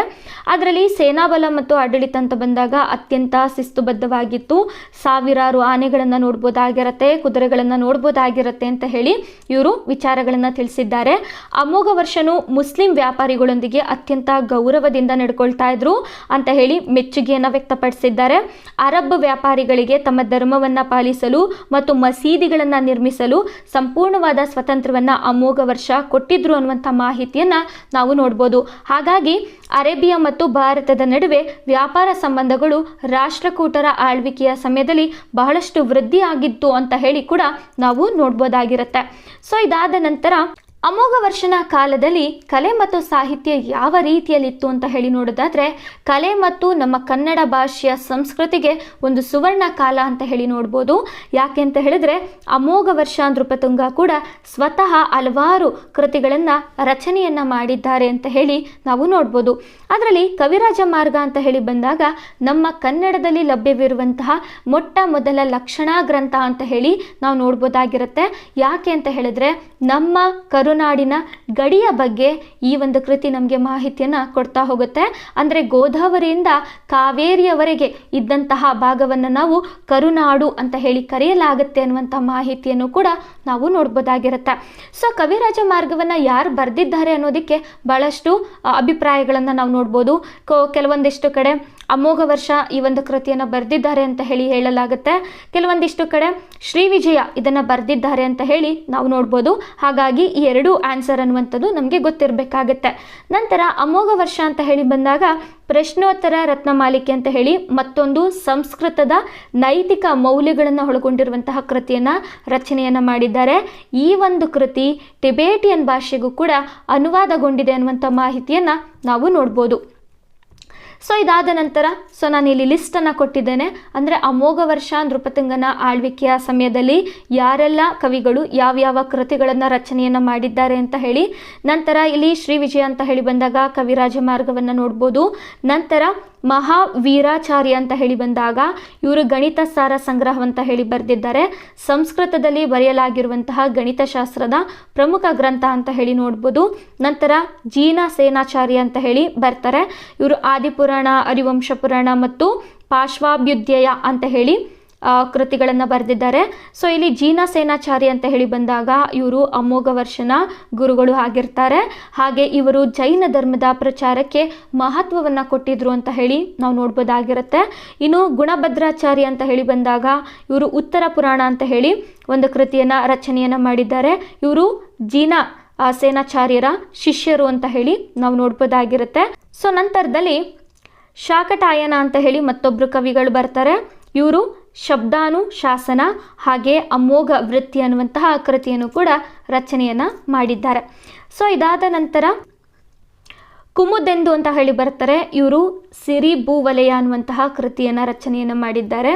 ನಂತರ ಉಗ್ರಾದಿತ್ಯ ಅಂತ ಹೇಳಿ ಬರ್ತಾರೆ. ಇವರು ಕಲ್ಯಾಣಕಾರಕ ಅಂತ ಹೇಳಿ ಕೃತಿಯನ್ನು ರಚನೆಯನ್ನು ಮಾಡಿದ್ದಾರೆ. ನಂತರ ವಿದ್ಯಾನಂದಿ ಅಂತ ಹೇಳಿ ಬಂದಾಗ ಅಷ್ಟಪರೀಕ್ಷೆ ಮತ್ತು ಶ್ಲೋಕ ವಾರ್ತಿಕ ಅನ್ನುವಂತಹ ಕೃತಿಯನ್ನು ರಚನೆಯನ್ನು ಮಾಡಿದ್ದಾರೆ.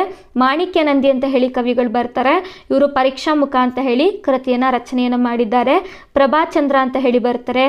ಇವರು ನ್ಯಾಯ, ಕುಮುದಚಂದ್ರ ಹಾಗೂ ಪ್ರಮೇಯ, ಕಮಲ ಮಾರ್ತಾಂಡ ಅನ್ನುವಂತಹ ಕೃತಿಯನ್ನು ರಚನೆಯನ್ನು ಮಾಡಿದ್ದಾರೆ ಅಂತ ಹೇಳಿ ನೀವು ನೋಡ್ಬೋದಾಗಿರುತ್ತೆ. ಸೊ ಇಲ್ಲಿ ಪ್ರತಿಯೊಂದು ಮಾಹಿತಿಯನ್ನು ಕೂಡ ನಾನು ನೋಟ್ಸಲ್ಲಿ ಕೊಟ್ಟಿರ್ತೇನೆ, ನೀವು ಓದ್ಕೊಳ್ಬಹುದು. ಸೊ ನಂತರದಲ್ಲಿ ಅಮೋಘ ವರ್ಷನ ಕಾಲದ ಒಂದು ಕಲೆ ಮತ್ತು ವಾಸ್ತುಶಿಲ್ಪ ಅಂತ ಹೇಳಿ ಬಂದಾಗ ನಾವು ಸಂಜನ್ ತಾಮ್ರಶಾಸನದ ಪ್ರಕಾರವಾಗಿ ಒಂದು ರೋಚಕ ಘಟನೆಯನ್ನು ಕೂಡ ನಾವಿಲ್ಲಿ ನೋಡ್ಬೋದಾಗಿರುತ್ತೆ. ಸೊ ಅಮೋಘ ವರ್ಷ ಮಹಾಲಕ್ಷ್ಮೀ ದೇವಿಯ ಪರಮ ಭಕ್ತ ಆಗಿರ್ತಾರೆ ಅಂತ ಹೇಳಿ ನಾವು ನೋಡ್ಬೋದು. ಸೊ ಒಂದಿನ ಏನಾಗುತ್ತೆ, ಅಮೋಘ ವರ್ಷನ ಒಂದು ಆಳ್ವಿಕೆಯ ಪ್ರಾಂತ್ಯದಲ್ಲಿ ಭೀಕರವಾದಂತಹ ಬರಗಾಲ ಮತ್ತು ಸಾಂಕ್ರಾಮಿಕ ರೋಗ ಅನ್ನುವಂಥದ್ದು ಕಾಣಿಸ್ಕೊಳ್ಳುತ್ತೆ. ಇದರಿಂದಾಗಿ ಪ್ರಜೆಗಳು ಬಹಳಷ್ಟು ಕಷ್ಟವನ್ನು ಎದುರಿಸಬೇಕಾಗತ್ತೆ. ಇದನ್ನು ಗಮನಿಸಿದಂತಹ ಅಮೋಘ ವರ್ಷ ದೇವಿಯನ್ನ ಪ್ರಾರ್ಥನೆಯನ್ನು ಮಾಡ್ತಾರೆ. ಜೊತೆಗೆ ಲೋಕ ಕಲ್ಯಾಣಕ್ಕಾಗಿ ಕೊಲ್ಲಾಪುರದ ಮಹಾಲಕ್ಷ್ಮಿಗೆ ತನ್ನ ಎಡಗೈನ ಬೆರಳನ್ನು ಕತ್ತರಿಸಿ ಅರ್ಪಣೆಯನ್ನು ಮಾಡ್ತಾರೆ ಅನ್ನುವಂತಹ ಒಂದು ಘಟನೆಯನ್ನು ಕೂಡ ನಾವು ಇತಿಹಾಸದ ಪುಟಗಳಲ್ಲಿ ನೋಡ್ಬೋದಾಗಿರುತ್ತೆ.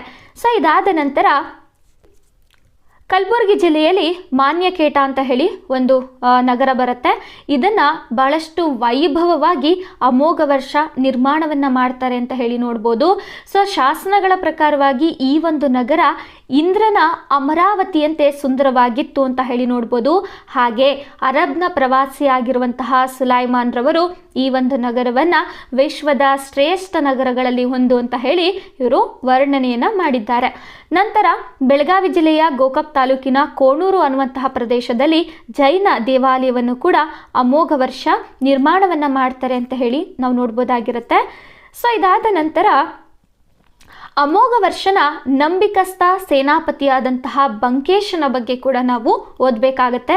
ಸೊ ಬಂಕೇಶ ಅಂತ ಹೇಳಿ ಬಂದಾಗ ರಾಷ್ಟ್ರಕೂಟರ ಇತಿಹಾಸದಲ್ಲಿ ಅತ್ಯಂತ ಪ್ರಭಾವಶಾಲಿ ದಂಡನಾಯಕ ಮತ್ತು ಆಡಳಿತಗಾರ ಅಂತ ಹೇಳಿ ನಾವು ನೋಡ್ಬೋದಾಗಿರುತ್ತೆ.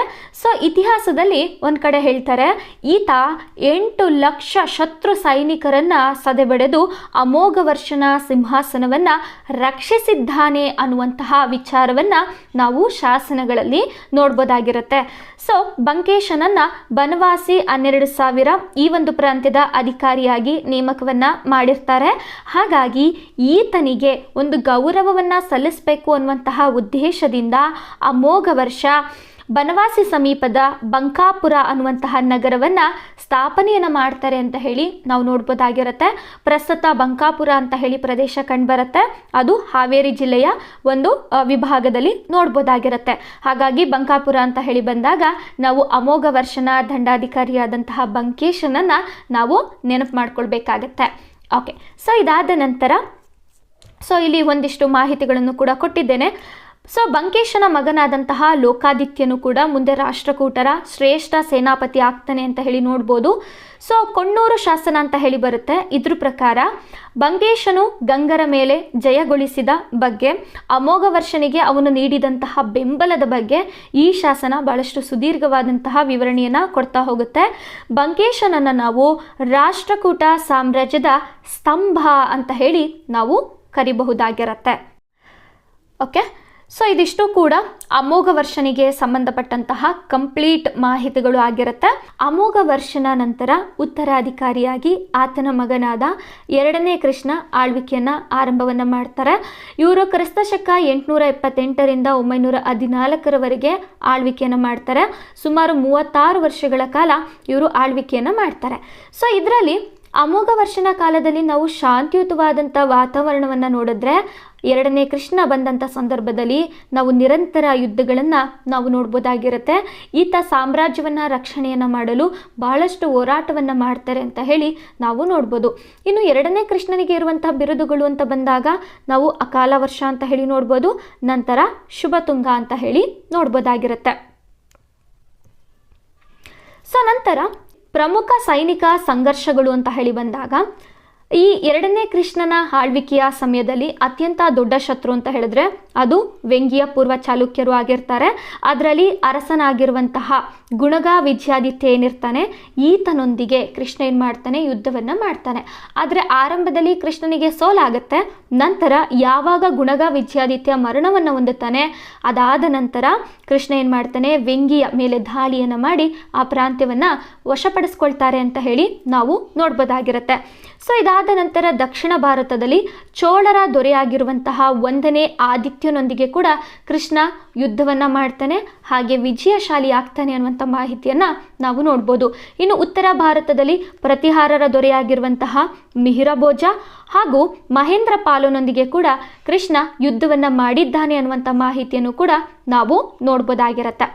ಓಕೆ, ಸೊ ಇದಾದ ನಂತರ 2ನೇ ಕೃಷ್ಣನ ಒಂದು ಸಾಹಿತ್ಯ ಮತ್ತು ಸಾಂಸ್ಕೃತಿಕ ಕೊಡುಗೆಗಳು ಅಂತ ಬಂದಾಗ, 2ನೇ ಕೃಷ್ಣನ ಗುರುಗಳು ಅಂತ ಹೇಳಿದ್ರೆ ಅವರು ಗುಣಭದ್ರಾಚಾರ್ಯರು ಆಗಿರ್ತಾರೆ. ಇವರು ಉತ್ತರ ಪುರಾಣ ಅಂತ ಹೇಳಿ ಜೈನ ಗ್ರಂಥವನ್ನು ರಚನೆಯನ್ನು ಮಾಡಿದ್ದಾರೆ ಅಂತ ಹೇಳಿ ನಾವು ನೋಡ್ಬೋದಾಗಿರುತ್ತೆ.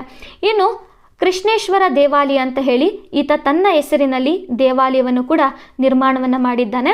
ಈತನ ಕಾಲದಲ್ಲಿ ಜೈನ ಬಸದಿಗಳಿಗೂ ಮತ್ತು ಹಿಂದೂ ದೇವಾಲಯಗಳಿಗೆ ಸಮಾನವಾದಂತಹ ದತ್ತಿದಾನಗಳನ್ನು ನೀಡಲಾಗ್ತಿತ್ತು ಅನ್ನುವಂಥ ಮಾಹಿತಿಯನ್ನು ಕೂಡ ನಾವು ನೋಡ್ಬೋದು. ಸೊ ಇದಾದ ನಂತರ ಆಡಳಿತ ಮತ್ತು ಸಂಬಂಧಗಳು ಅಂತ ಬಂದಾಗ, ಅಮೋಘ ವರ್ಷನ ನಂಬಿಕಸ್ಥ ದಂಡಾಧಿಕಾರಿಯಾದಂತಹ ಬಂಕೇಶನ ಮಗನಾಗಿರುವ ಲೋಕಾದಿತ್ಯ 2ನೇ ಕೃಷ್ಣನಿಗೆ ಸಹಾಯವನ್ನು ಮಾಡ್ತಾನೆ. ಹಾಗೆ ಬನವಾಸಿ ಪ್ರಾಂತ್ಯವನ್ನು ಈತ ಆಳ್ವಿಕೆಯನ್ನು ಮಾಡಿ ಯುದ್ಧಗಳಲ್ಲಿ ಸಹಾಯವನ್ನು ಮಾಡ್ತಿದ್ರು ಅನ್ನುವಂಥ ಮಾಹಿತಿಯನ್ನು ಕೂಡ ನಾವು ನೋಡ್ಬೋದು. ಸೊ ನಂತರ ಕೃಷ್ಣನು ಕಾಳಚೂರಿನ ಮನೆತನದ ರಾಜಕುಮಾರಿಯನ್ನು ವಿವಾಹವಾಗ್ತಾರೆ ಅಂತ ಹೇಳಿ ನಾವು ನೋಡ್ಬೋದಾಗಿರುತ್ತೆ. ಹಾಗಾಗಿ ಈ 2ನೇ ಕೃಷ್ಣನ ಒಂದು ಆಳ್ವಿಕೆಯ ಸಮಯ ಏನಿರುತ್ತೆ, ಇದು ರಾಷ್ಟ್ರಕೂಟರ ಶಕ್ತಿಯ ಪರೀಕ್ಷೆಯ ಕಾಲ ಅಂತ ಹೇಳಿ ನಾವು ನೋಡ್ಬೋದಾಗಿರುತ್ತೆ. ಸೊ ನಂತರದಲ್ಲಿ 2ನೇ ಕೃಷ್ಣ ಅಂತ ಹೇಳಿ ಬಂದಾಗ ಆತನಿಗೆ ಒಬ್ಬ ಮಗ ಇರ್ತಾನೆ, ಜಗತ್ತುಂಗ ಅಂತ ಹೇಳಿ. ಆತ ಈ ತಂದೆಯ ಜೀವಿತಾವಧಿಯಲ್ಲೇ ಮರಣವನ್ನು ಹೊಂದಿರ್ತಾನೆ. ಈ ಜಗತ್ತುಂಗನ ಮಗ 3ನೇ ಇಂದ್ರ. ಹಾಗಾಗಿ 2ನೇ ಕೃಷ್ಣನ ಉತ್ತರಾಧಿಕಾರಿ ಯಾರು ಅಂತ ಹೇಳಿದ್ರೆ ಆತನ ಮೊಮ್ಮಗನಾದಂತಹ 3ನೇ ಇಂದ್ರ ಆಗಿರ್ತಾರೆ. ಇವರು ಕ್ರಿಸ್ತ ಶಕ 914ರಿಂದ 929ರವರೆಗೆ ಆಳ್ವಿಕೆಯನ್ನು ಮಾಡ್ತಾರೆ ಅಂತ ಹೇಳಿ ನಾವು ನೋಡ್ಬೋದು. ಸೊ ಈ ಮೂರನೇ ಇಂದ್ರನ ಕಾಲವನ್ನು ನಾವು ಸೈನಿಕ ವಿಜಯಗಳ ಪುನರ್ಸ್ಥಾಪನಾ ಕಾಲ ಅಂತ ಹೇಳಿ ನಾವು ಕರಿಬಹುದಾಗಿರುತ್ತೆ. ಸೊ ಈತನ ಪ್ರಮುಖ ಸಾಧನೆಗಳನ್ನು ನಾವು ನೋಡ್ತಾ ಹೋದರೆ, ಮೊದಲಿಗೆ ಕನೌಜ್ ನಗರ ಏನಿರುತ್ತೆ ಅದ್ರ ಮೇಲೆ ಈತ ಆಕ್ರಮಣವನ್ನು ಮಾಡ್ತಾನೆ. ಅದರಲ್ಲಿ ಪ್ರತಿಹಾರರ ದೊರೆಯಾಗಿರುವಂತಹ 1ನೇ ಮಹಿಪಾಲನನ್ನು ಸೋಲಿಸ್ತಾರೆ ಅನ್ನುವಂಥ ಮಾಹಿತಿಯನ್ನು ನಾವು ನೋಡ್ಬೋದು. ಸೊ ಇದಾದ ನಂತರ ಈ 3ನೇ ಇಂದ್ರನ ಒಂದು ವಿಜಯಗಳಿಗೆ ವೇಮಾಡದ ಚಾಲುಕ್ಯರ ರಾಜನಾಗಿರುವಂತಹ 2ನೇ ನರಸಿಂಹ ಸಹಾಯವನ್ನು ಮಾಡ್ತಿದ್ರು ಅನ್ನುವಂಥ ಮಾಹಿತಿಯನ್ನು ನಾವು ಆದಿಕವಿ ಪಂಪನ ಕೃತಿಗಳಿಂದ ನಾವು ತಿಳ್ಕೊಳ್ಬೋದಾಗಿರುತ್ತೆ. ನಂತರ ಈತನ ಸಾಮ್ರಾಜ್ಯ ವಿಸ್ತರಣೆ ಅಂತ ಹೇಳಿ ಬಂದಾಗ, ಈತ ಗಂಗಾ ನದಿಯಿಂದ ಕನ್ಯಾಕುಮಾರಿಯವರೆಗೆ ರಾಷ್ಟ್ರಕೂಟರ ಸಾಮ್ರಾಜ್ಯವನ್ನು ವಿಸ್ತರಣೆಯನ್ನು ಮಾಡಿದ್ರು ಅನ್ನುವಂಥ ಮಾಹಿತಿಯನ್ನು ಕೂಡ ನಾವು ಕೆಲವೊಂದಿಷ್ಟು ಶಾಸನಗಳಲ್ಲಿ ನೋಡ್ಬೋದಾಗಿರುತ್ತೆ. ಓಕೆ, ಸೊ ನಂತರ 3ನೇ ಇಂದ್ರನ ಬಿರುದುಗಳು ಅಂತ ಬಂದಾಗ ನಿತ್ಯವರ್ಷ, ರಟ್ಟ, ಕಂದರ್ಪ, ರಾಜಮಾರ್ತಾಂಡ, ಕೀರ್ತಿನಾರಾಯಣ ಅಂತ ಹೇಳಿ ಬಿರುದುಗಳನ್ನು ನೋಡ್ಬೋದಾಗಿರುತ್ತೆ. ಓಕೆ, ಸೊ ನಂತರದಲ್ಲಿ 3ನೇ ಇಂದ್ರನ ಕಾಲದ ಸಾಹಿತ್ಯ ಮತ್ತು ಕಲೆ ಅಂತ ಹೇಳಿ ಬಂದಾಗ ಶ್ರೀ ವಿಜಯ ಇವನ ಆಸ್ಥಾನದಲ್ಲಿದ್ದರು ಅಂತ ಹೇಳಿ ನೋಡ್ಬೋದು. ನಂತರ ಸಂಸ್ಕೃತ ಕವಿಯಾಗಿರುವಂತಹ ತ್ರಿವಿಕ್ರಮ ಭಟ್ಟ ಇವರು ಕೂಡ ಇವರ ಆಸ್ಥಾನ ಕವಿಗಳಾಗಿರ್ತಾರೆ. ಇವರು ನಳಚಂಪು ಅನ್ನುವಂಥ ಕೃತಿಯನ್ನು ರಚನೆಯನ್ನು ಮಾಡಿರ್ತಾರೆ. ಸೊ 3ನೇ ಇಂದ್ರ ಅಂತ ಹೇಳಿ ಬಂದಾಗ ಇವರು ಜೈನ ಧರ್ಮಕ್ಕೆ ಹೆಚ್ಚಿನ ಪ್ರೋತ್ಸಾಹವನ್ನು ಕೊಟ್ಟಿರ್ತಾರೆ. ಸೊ ಇವರ ವಿಜಯಗಳ ಬಗ್ಗೆ ನಮಗೆ ಪ್ರಮುಖ ಮಾಹಿತಿಗಳನ್ನು ನೀಡುವಂತಹ ಶಾಸನ ಅಂತ ಬಂದಾಗ ನಾವು ಸಂಗ್ಲಿ ತಾಮ್ರಶಾಸನವನ್ನು ನೋಡ್ಬೋದು. ಹಾಗೆ ಬಗೂಮ್ರ ಅಂತ ಹೇಳಿ ಒಂದು ತಾಮ್ರಶಾಸನ ಬರುತ್ತೆ, ಇದರಲ್ಲೂ ಕೂಡ ನಾವು ಇವರ ಒಂದು ಮಾಹಿತಿಯನ್ನು ನಾವು ನೋಡ್ಬೋದಾಗಿರುತ್ತೆ. ಸೊ ಇದಾದ ನಂತರ 3ನೇ ಇಂದ್ರನ ಹಿರಿಯ ಮಗ ಅಂತ ಹೇಳಿದ್ರೆ 2ನೇ ಅಮೋಘ ವರ್ಷ ಆಗಿರ್ತಾರೆ. ಇವರು 3ನೇ ಇಂದ್ರ ಮರಣ ಹೊಂದಿದ ನಂತರ ಕ್ರಿಸ್ತ ಶಕ 929ರಲ್ಲಿ ಅಧಿಕಾರಕ್ಕೆ ಬರ್ತಾರೆ. ಇವರು ಕೇವಲ 1 ವರ್ಷ ಅಥವಾ ಕೆಲವು ತಿಂಗಳುಗಳ ಕಾಲ ಮಾತ್ರ ಆಳ್ವಿಕೆಯನ್ನು ಮಾಡಿದ್ದಾರೆ ಅಂತ ಹೇಳಿ ನಮಗೆ ದೇವೋಲಿ ಮತ್ತು ಕರಾಡ ತಾಮ್ರಶಾಸನಗಳು ಮಾಹಿತಿಯನ್ನು ಕೊಡ್ತಾ ಹೋಗುತ್ತೆ. ಇಲ್ಲಿ 2ನೇ ಅಮೋಘ ವರ್ಷನ ತಮ್ಮ ಅಂದರೆ 3ನೇ ಇಂದ್ರನ ಕಿರಿಯ ಮಗ 4ನೇ ಗೋವಿಂದ ಆಗಿರ್ತಾರೆ. ಇವರು ಅಧಿಕಾರದ ಆಸೆಗಾಗಿ ಅವರ ಅಣ್ಣನನ್ನು ಸಾಯಿಸಿರಬಹುದು ಅನ್ನುವಂಥ ಮಾಹಿತಿಯನ್ನು ಕೂಡ ನಾವು ನೋಡ್ಬೋದಾಗಿರುತ್ತೆ. ಸೊ ಇದಾದ ನಂತರ 4ನೇ ಗೋವಿಂದ ಅಧಿಕಾರಕ್ಕೆ ಬರ್ತಾರೆ. ಇವರು ಕ್ರಿಸ್ತ ಶಕ 930ರಿಂದ 935ರವರೆಗೆ ಆಳ್ವಿಕೆಯನ್ನು ಮಾಡ್ತಾರೆ ಅಂತ ಹೇಳಿ ನಾವು ನೋಡ್ಬೋದಾಗಿರುತ್ತೆ. ಸೊ ಇಲ್ಲಿ ತನ್ನ ಅಣ್ಣನಾದಂತಹ 2ನೇ ಅಮೋಘ ವರ್ಷನನ್ನು ಕೆಳಗಿಳಿಸಿ ಅವನ ಮರಣದ ನಂತರ ಅನ್ಯಾಯದ ಮಾರ್ಗದಿಂದ ಅಧಿಕಾರಕ್ಕೆ ಬಂದಿರಬಹುದು ಅಂತ ಹೇಳಿ ನಮಗೆ ಇತಿಹಾಸ ಅನ್ನುವಂಥದ್ದು ತಿಳಿಸ್ತಾ ಹೋಗುತ್ತೆ. ಸೊ ಇಲ್ಲಿ 4ನೇ ಗೋವಿಂದ ಅಂತ ಹೇಳಿ ಬಂದಾಗ ಈತ ಆಡಳಿತಕ್ಕಿಂತ ಹೆಚ್ಚಾಗಿ ಈತ ಆರಾಮದಾಯಕವಾದಂತಹ ವಿಲಾಸಿ ಜೀವನದ ಕಡೆ ಆಸಕ್ತಿಯನ್ನು ಹೊಂದಿರ್ತಾನೆ ಅಂತ ಹೇಳಿ ನಮಗೆ ಕರಾಡ ಶಾಸನ ತಿಳಿಸ್ತಾ ಹೋಗುತ್ತೆ. ಸೊ ನಂತರದಲ್ಲಿ 4ನೇ ಗೋವಿಂದ ಅಂತ ಹೇಳಿ ಬಂದಾಗ ಈತನ ಆಳ್ವಿಕೆ ಅನ್ನುವಂಥದ್ದು ಅಷ್ಟು ಸಮರ್ಥವಾಗಿ ಇರೋದಿಲ್ಲ. ಹಾಗಾಗಿ ಈತನ ಆಸ್ಥಾನದ ಮಂತ್ರಿಗಳಾಗಿರ್ಬೋದು, ಅಧಿಕಾರಿಗಳಾಗಿರ್ಬೋದು, ಕುಟುಂಬಸ್ಥರು ಆಗಿರ್ಬೋದು ಎಲ್ಲರೂ ಕೂಡ ವಿರೋಧವನ್ನು ವ್ಯಕ್ತಪಡಿಸ್ತಾ ಇರ್ತಾರೆ. ಈ ಸಂದರ್ಭದಲ್ಲಿ 4ನೇ ಗೋವಿಂದನ ಚಿಕ್ಕಪ್ಪನಾದಂಥ 3ನೇ ಅಮೋಘ ವರ್ಷ ಮತ್ತು ಆತನ ಮಗ 3ನೇ ಕೃಷ್ಣ ಇವರಿಬ್ಬರೂ ಸೇರಿ 4ನೇ ಗೋವಿಂದನ ಅಧಿಕಾರದಿಂದ ಕೆಳಗಿಳಿಸ್ತಾರೆ ಅನ್ನುವಂಥ ಮಾಹಿತಿಯನ್ನು ನಾವು ನೋಡ್ಬೋದಾಗಿರುತ್ತೆ. ಆದರೆ 4ನೇ ಗೋವಿಂದ ಅಂತ ಹೇಳಿ ಬಂದಾಗ ಆತ ದಾನ ಧರ್ಮಗಳ ಬಗ್ಗೆ ಕೂಡ ಬಹಳಷ್ಟು ಆಸಕ್ತಿಯನ್ನು ಹೊಂದಿದ್ರು ಅಂತ ಹೇಳಿ ನಾವು ನೋಡ್ಬೋದಾಗಿರುತ್ತೆ. ಸೊ ಇಲ್ಲಿ 4ನೇ ಗೋವಿಂದ ಅಂತ ಹೇಳಿ ಬಂದಾಗ ನಮಗೆ ಬಹಳಷ್ಟು ಪ್ರಮುಖವಾದ ಮಾಹಿತಿ ಅಂತ ಹೇಳಿದ್ರೆ 4ನೇ ಗೋವಿಂದನ ಒಂದು ಸಾಮಂತ ಅರಸರು ಅಂತ ಹೇಳಿ ಬಂದಾಗ ವೇಮುಲವಾಡದ ಅರಸನಾಗಿರುವ 2ನೇ ಅರಿಕೇಸರಿ ಅಂತ ಹೇಳಿ ಬರ್ತಾರೆ. ಇವರ ಆಸ್ಥಾನದಲ್ಲಿ ನಾವು ಪಂಪನನ್ನು ನೋಡ್ಬೋದಾಗಿರುತ್ತೆ. ಹಾಗಾಗಿ ಪ್ರಶ್ನೆ ಆಗೋ ಸಾಧ್ಯತೆ ಜಾಸ್ತಿ ಇರುತ್ತೆ. ನಂತರ 4ನೇ ಗೋವಿಂದನಿಗೆ ಇರುವಂತಹ ಬಿರುದುಗಳು ಅಂತ ಬಂದಾಗ ಸುವರ್ಣ ವರ್ಷ, ಅಭೂತ ವರ್ಷ, ನೃಪತಿ ವಿಜಯ, ವಿಕ್ರಮಾವಲೋಕ ಅಂತ ಹೇಳಿ ಈತನನ್ನು ಕರೆಯಲಾಗುತ್ತೆ. ಸೊ ಇದಾದ ನಂತರ 3ನೇ ಅಮೋಘ ವರ್ಷ ಅಂದರೆ 4ನೇ ಗೋವಿಂದನ ಚಿಕ್ಕಪ್ಪನಾಗಿರುವಂತಹ 3ನೇ ಅಮೋಘ ವರ್ಷ ಕ್ರಿಸ್ತ ಶಕ 936ರಿಂದ 939ರವರೆಗೆ ಆಳ್ವಿಕೆಯನ್ನು ಮಾಡ್ತಾರೆ ಅಂತ ಹೇಳಿ ನೋಡ್ಬೋದು. ಇವರ ಕಾಲದಲ್ಲಿ ಆಡಳಿತಕ್ಕಿಂತ ಹೆಚ್ಚಾಗಿ ಧಾರ್ಮಿಕ ಆಧ್ಯಾತ್ಮಿಕ ಚಿಂತನೆಗಳಿಗೆ ಹೆಚ್ಚಿನ ಪ್ರೋತ್ಸಾಹವನ್ನು ಕೊಡ್ತಿದ್ರು. ಹಾಗಾಗಿ ಇವರನ್ನು ಧರ್ಮನಿಷ್ಠ ಅರಸ ಅಂತ ಹೇಳಿ ಕರೆಯಲಾಗುತ್ತೆ.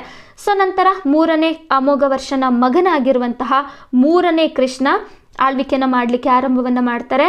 ಇವರು ಬಹಳಷ್ಟು ಶಾಂತ ಸ್ವಭಾವದವರು ಅಂತ ಹೇಳಿ ನೋಡ್ಬೋದು. ಹಾಗಾಗಿ ಮೂರನೇ ಕೃಷ್ಣ ಆಳ್ವಿಕೆಯನ್ನು ವಹಿಸ್ಕೊಳ್ತಾರೆ ಅಂತ ಹೇಳಿ ನಾವು ನೋಡ್ಬೋದಾಗಿರುತ್ತೆ. ಸೊ ಇವರು ಕ್ರಿಸ್ತಶಕ 939ರಿಂದ 967ರವರೆಗೆ ಇವರು ಆಳ್ವಿಕೆಯನ್ನು ಮಾಡ್ತಾರೆ. ರಾಷ್ಟ್ರಕೂಟ ವಂಶದ ಕೊನೆಯ ಅತ್ಯಂತ ಪ್ರಭಾವಶಾಲಿಯಾದಂಥ ಅರಸ ಅಂತ ಹೇಳಿ ನಾವು ನೋಡ್ಬೋದು. ಸೊ ಇವರ ಪ್ರಮುಖ ಸಾಧನೆಗಳನ್ನು ನಾವು ನೋಡ್ತಾ ಹೋದರೆ ಮೊದಲಿಗೆ ನಾವು ತಕ್ಕುಲಂ ಕದನ ಅಂತ ಹೇಳಿ ಬರುತ್ತೆ. ಇದು ಇವರ ಜೀವನದ ಅತ್ಯಂತ ಮಹತ್ವದ ಯುದ್ಧ ಅಂತ ಹೇಳಿ ನೋಡ್ಬೋದು. ಸೊ ಈ ಒಂದು ಯುದ್ಧದಲ್ಲಿ ಚೋಳರ ದೊರೆಯಾಗಿರುವಂತಹ ರಾಜ್ಯಾದಿತ್ಯನನ್ನ ಮೂರನೇ ಕೃಷ್ಣ ಸೋಲಿಸ್ತಾರೆ. ಈ ವಿಜಯದ ನೆನಪಿಗೆ ಉತ್ತರ ತಮಿಳುನಾಡು ಅಂದರೆ ತೊಂಡೈ ಮಂಡಲ ಅಂತ ಹೇಳಿ ಬರುತ್ತೆ, ಈ ಒಂದು ಪ್ರದೇಶವನ್ನು ರಾಷ್ಟ್ರಕೂಟರ ಸಾಮ್ರಾಜ್ಯಕ್ಕೆ ಒಳಪಡಿಸ್ಕೊಳ್ತಾರೆ ಅನ್ನುವಂಥ ಮಾಹಿತಿಯನ್ನು ನಾವು ನೋಡ್ಬೋದಾಗಿರುತ್ತೆ. ಸೊ ಇದಾದ ನಂತರ ಮೂರನೇ ಕೃಷ್ಣನ ಒಂದು ಸಾಮ್ರಾಜ್ಯ ವಿಸ್ತರಣೆ ಅನ್ನುವಂಥದ್ದು ರಾಮೇಶ್ವರದವರೆಗೆ ಹಬ್ಬಿತ್ತು ಅಂತ ಹೇಳಿ ನೋಡ್ಬೋದು. ಅಂದರೆ ಚೋಳರನ್ನ ಸೋಲಿಸಿದ ನಂತರ ಸಾಮ್ರಾಜ್ಯದ ವಿಸ್ತರಣೆ ರಾಮೇಶ್ವರದವರೆಗೆ ಇರುತ್ತೆ. ಹಾಗಾಗಿ ರಾಮೇಶ್ವರದಲ್ಲಿ ಈ ಒಂದು ವಿಜಯದ ಸಂಕೇತವಾಗಿ ಗಂಡ ಮಾರ್ಥಾಂಡಾದಿತ್ಯ ಅಂತ ಹೇಳಿ ಒಂದು ದೇವಸ್ಥಾನವನ್ನು ಹಾಗೂ ವಿಜಯ ಸ್ತಂಭವನ್ನು ಕೂಡ ನಿರ್ಮಾಣವನ್ನ ಮಾಡಿದ್ದಾರೆ ಅಂತ ಹೇಳಿ ನಾವು ನೋಡ್ಬೋದು. ಸೊ ಇದ್ರ ಬಗ್ಗೆ ಪ್ರಶ್ನೆ ಆಗೋ ಸಾಧ್ಯತೆ ಜಾಸ್ತಿ ಇರುತ್ತೆ. ರಾಮೇಶ್ವರದಲ್ಲಿ ರಾಷ್ಟ್ರಕೂಟರ ಯಾರ ವಿಜಯ ಸ್ತಂಭವನ್ನು ನಾವು ನೋಡ್ಬೋದು ಅಂತ ಹೇಳಿ ಬಂದಾಗ ನಾವು ಮೂರನೇ ಕೃಷ್ಣನ ವಿಜಯ ಸ್ತಂಭವನ್ನು ನೋಡ್ಬೋದಾಗಿರುತ್ತೆ. ಸೊ ನಂತರ ಮೂರನೇ ಕೃಷ್ಣನಿಗೆ ಇರುವಂತಹ ಬಿರುದುಗಳು ಅಂತ ಬಂದಾಗ ಅಕಾಲ ವರ್ಷ ಅಂತ ಹೇಳಿ ನೋಡ್ಬೋದು, ಕಂಚಿಯಂ ತಂಜಾಯಂ ಕೊಂಡ ಅಂತ ಹೇಳಿ ಬರುತ್ತೆ. ಅಂದರೆ ಕಂಚಿ ಮತ್ತು ತಂಜಾವೂರನ್ನು ಗೆದ್ದವರು ಅನ್ನುವಂಥ ಅರ್ಥ. ಇನ್ನು ಇವರು ಸಾಹಿತ್ಯಕ್ಕೆ ಪ್ರೋತ್ಸಾಹವನ್ನು ಕೂಡ ಬಹಳಷ್ಟು ಅತ್ಯದ್ಭುತವಾಗಿ ಕೊಟ್ಟಿರ್ತಾರೆ. ಸೊ ಮೂರನೇ ಕೃಷ್ಣನ ಆಸ್ಥಾನದಲ್ಲಿ ನಾವು ಕನ್ನಡದ ರತ್ನಾತ್ರಯರಲ್ಲಿ ಒಬ್ಬರಾದಂತಹ ಪುನ್ನಾರವರನ್ನು ನೋಡ್ಬೋದು. ಸೊ ಇವರು ಶಾಂತಿ ಪುರಾಣ ಅನ್ನುವಂಥ ಕೃತಿಯನ್ನು ಕೂಡ ರಚನೆಯನ್ನು ಮಾಡಿದ್ದಾರೆ. ಸೊ ಇಲ್ಲಿ ಕೃಷ್ಣನು ಪೊನ್ನನಿಗೆ ಉಭಯ ಕವಿ ಚಕ್ರವರ್ತಿ ಅನ್ನುವಂತಹ ಬಿರುದನ್ನು ಕೊಟ್ಟಿರುವಂಥದ್ದನ್ನು ಕೂಡ ನಾವು ನೋಡ್ಬೋದಾಗಿರುತ್ತೆ. ಓಕೆ, ಸೊ ಇದಾದ ನಂತರ ಜುರಾ ಶಾಸನ ಅಂತ ಹೇಳಿ ಬರುತ್ತೆ, ಬಹಳಷ್ಟು ಪ್ರಮುಖವಾದಂಥ ಮಾಹಿತಿ ಇದು. ಸೊ ಈ ಒಂದು ಶಾಸನ ಮಧ್ಯಪ್ರದೇಶದ ಸತ್ನಾ ಜಿಲ್ಲೆಯ ಜುರಾ ಅನ್ನುವಂಥ ಪ್ರದೇಶದಲ್ಲಿ ಕಂಡುಬರುತ್ತೆ. ಇದು ಉತ್ತರ ಭಾರತದಲ್ಲಿ ರಾಷ್ಟ್ರಕೂಟರ ಪ್ರಭಾವ ಅನ್ನುವಂಥದ್ದು ಹೇಗಿತ್ತು ಅನ್ನುವಂಥ ಮಾಹಿತಿಯನ್ನು ಈ ಒಂದು ಶಾಸನ ನಮಗೆ ಕೊಡ್ತಾ ಹೋಗುತ್ತೆ. ಈ ಒಂದು ಶಾಸನದ ವಿಶೇಷತೆ ಅಂತ ಹೇಳಿದ್ರೆ ಇದು ಉತ್ತರ ಭಾರತದಲ್ಲಿ ಕಂಡುಬರುವಂತಹ ರಾಷ್ಟ್ರಕೂಟರ ಕನ್ನಡ ಭಾಷೆಯಲ್ಲಿರುವಂತಹ ಶಾಸನ ಆಗಿರುತ್ತೆ. ಈ ಒಂದು ಶಾಸನದಲ್ಲಿ ನಾವು ಮೂರನೇ ಕೃಷ್ಣನ ಒಂದು ಉತ್ತರ ಭಾರತದ ದಂಡಯಾತ್ರೆಗಳ ಬಗ್ಗೆ ನಾವು ನೋಡ್ಬೋದಾಗಿರುತ್ತೆ. ಜೊತೆಗೆ ಈ ಒಂದು ದಂಡಯಾತ್ರೆಯಲ್ಲಿ ಗಂಗರ ಅರಸನಾಗಿರುವಂತಹ ಎರಡನೇ ಮಾರಸಿಂಹ ಮೂರನೇ ಕೃಷ್ಣನಿಗೆ ಬೆಂಬಲವಾಗಿ ನಿಂತಿದ್ರು ಅನ್ನುವಂಥ ಮಾಹಿತಿಯನ್ನು ಕೂಡ ನಾವು ನೋಡ್ಬೋದಾಗಿರುತ್ತೆ. ಸೊ ಇದಿಷ್ಟು ಕೂಡ ಮೂರನೇ ಕೃಷ್ಣನಿಗೆ ಸಂಬಂಧಪಟ್ಟಂತಹ ಮಾಹಿತಿಗಳು ಆಗಿರುತ್ತೆ. ಸೊ ಇದಾದ ನಂತರ ಮೂರನೇ ಕೃಷ್ಣನ ಮರಣದ ನಂತರ ಆತನ ತಮ್ಮನಾಗಿರುವಂತಹ ಕೊಟ್ಟಿಗ ಅಧಿಕಾರಕ್ಕೆ ಬರ್ತಾರೆ. ಇವರು ಕ್ರಿಸ್ತಶಕ 967ರಿಂದ 972ರವರೆಗೆ ಅಧಿಕಾರವನ್ನು ಸ್ವೀಕಾರವನ್ನು ಮಾಡ್ತಾರೆ. ಸೊ ಇಲ್ಲಿಂದ ರಾಷ್ಟ್ರಕೂಟರ ಅವನತಿ ಅನ್ನುವಂಥದ್ದು ಅಧಿಕೃತವಾಗಿ ಆರಂಭವಾಗುತ್ತೆ ಅಂತ ಹೇಳಿ ನಾವು ನೋಡ್ಬೋದು. ಕೊಟ್ಟಿಗನ ಕಾಲದಲ್ಲಿ ಪರಮಾರರ ದೊರೆಯಾಗಿರುವಂತಹ ಸಿಯಕ ಇವರು ಮಾನ್ಯಕೇಟದ ಮೇಲೆ ದಾಳಿಯನ್ನು ಮಾಡ್ತಾರೆ. ಈ ನಗರ ಬಹಳಷ್ಟು ವೈಭವವಾಗಿರುತ್ತೆ, ಹಾಗಾಗಿ ಇದನ್ನು ಕಂಪ್ಲೀಟ್ ಆಗಿ ಲೂಟಿಯನ್ನು ಮಾಡ್ತಾರೆ. ಸೊ ಈ ಆಘಾತದಿಂದ ಕೊಟ್ಟಿಗ ಇವರೇನಾಗ್ತಾರೆ, ಮರಣವನ್ನು ಹೊಂದುತ್ತಾರೆ. ಸೊ ಇವರಾದ ನಂತರ ಎರಡನೇ ಕರ್ಕ, ಕೊಟ್ಟಿಗನ ನಂತರ ಆತನ ಸೋದರ ಸಂಬಂಧಿಯಾದಂತಹ ಎರಡನೇ ಕರ್ಕ ಕ್ರಿಸ್ತಶಕ 972ರಿಂದ 973ರವರೆಗೆ ಆಳ್ವಿಕೆಯನ್ನು ಮಾಡ್ತಾರೆ. ಇವರು ರಾಷ್ಟ್ರಕೂಟರ ಕೊನೆಯ ಅರಸ ಅಂತ ಹೇಳಿ ನೋಡ್ಬೋದು. ಇವರ ಕಾಲದಲ್ಲಿ ಕಲ್ಯಾಣಿ ಚಾಲುಕ್ಯರ ಎರಡನೇ ತೈಲಪ ಎರಡನೇ ಕರ್ಕನ ವಿರುದ್ಧವಾಗಿ ಯುದ್ಧವನ್ನು ಮಾಡ್ತಾರೆ. ಈ ಯುದ್ಧದಲ್ಲಿ ಎರಡನೇ ತೈಲಪ ವಿಜಯಶಾಲಿಗಳಾಗ್ತಾರೆ. ಇದರಿಂದಾಗಿ ಕಲ್ಯಾಣ ಚಾಲುಕ್ಯರ ಒಂದು ವಂಶ ಅನ್ನುವಂಥದ್ದು ಉದಯವಾಗುತ್ತೆ ಅನ್ನುವಂಥ ಮಾಹಿತಿಯನ್ನು ನಾವು ನೋಡ್ಬೋದಾಗಿರುತ್ತೆ. ಸೊ ಇಲ್ಲಿಂದ ಏನಾಗುತ್ತೆ, ಕಲ್ಯಾಣಿ ಚಾಲುಕ್ಯರ ಒಂದು ಸಾಮ್ರಾಜ್ಯ ಅನ್ನುವಂಥದ್ದು ಸ್ಥಾಪನೆಯಾಗುತ್ತೆ. ಸೊ ಹಾಗಾಗಿ ಎರಡನೇ ಕರ್ಕ ಕೊನೆಯ ಅರಸ ಆಗಿರ್ತಾರೆ ಅನ್ನುವಂಥ ಮಾಹಿತಿಯನ್ನು ನಾವು ನೋಡ್ಬೋದಾಗಿರುತ್ತೆ. ಸೊ ಇದಿಷ್ಟೂ ಕೂಡ ರಾಷ್ಟ್ರಕೂಟರ ಪ್ರಮುಖ ಅರಸರ ಪ್ರಮುಖ ಮಾಹಿತಿಗಳು ಆಗಿರುತ್ತೆ. ಸೊ ಮುಂದಿನ ತರಗತಿಯಲ್ಲಿ ನಾವು ರಾಷ್ಟ್ರಕೂಟರ ಆಡಳಿತ ಆಗಿರ್ಬೋದು, ಕಲೆ ಆಗಿರ್ಬೋದು, ವಾಸ್ತುಶಿಲ್ಪ ಆಗಿರ್ಬೋದು, ಸೊ ಇವುಗಳ ಬಗ್ಗೆ ನಾವು ಅಧ್ಯಯನವನ್ನು ಮಾಡ್ತಾ ಹೋಗೋಣ. ಸೊ ಇಲ್ಲಿವರೆಗೂ ನನ್ನ ತರಗತಿಯನ್ನು ಕೇಳಿದಂತಹ ನಿಮ್ಮೆಲ್ಲರಿಗೂ ಕೂಡ ಧನ್ಯವಾದಗಳು.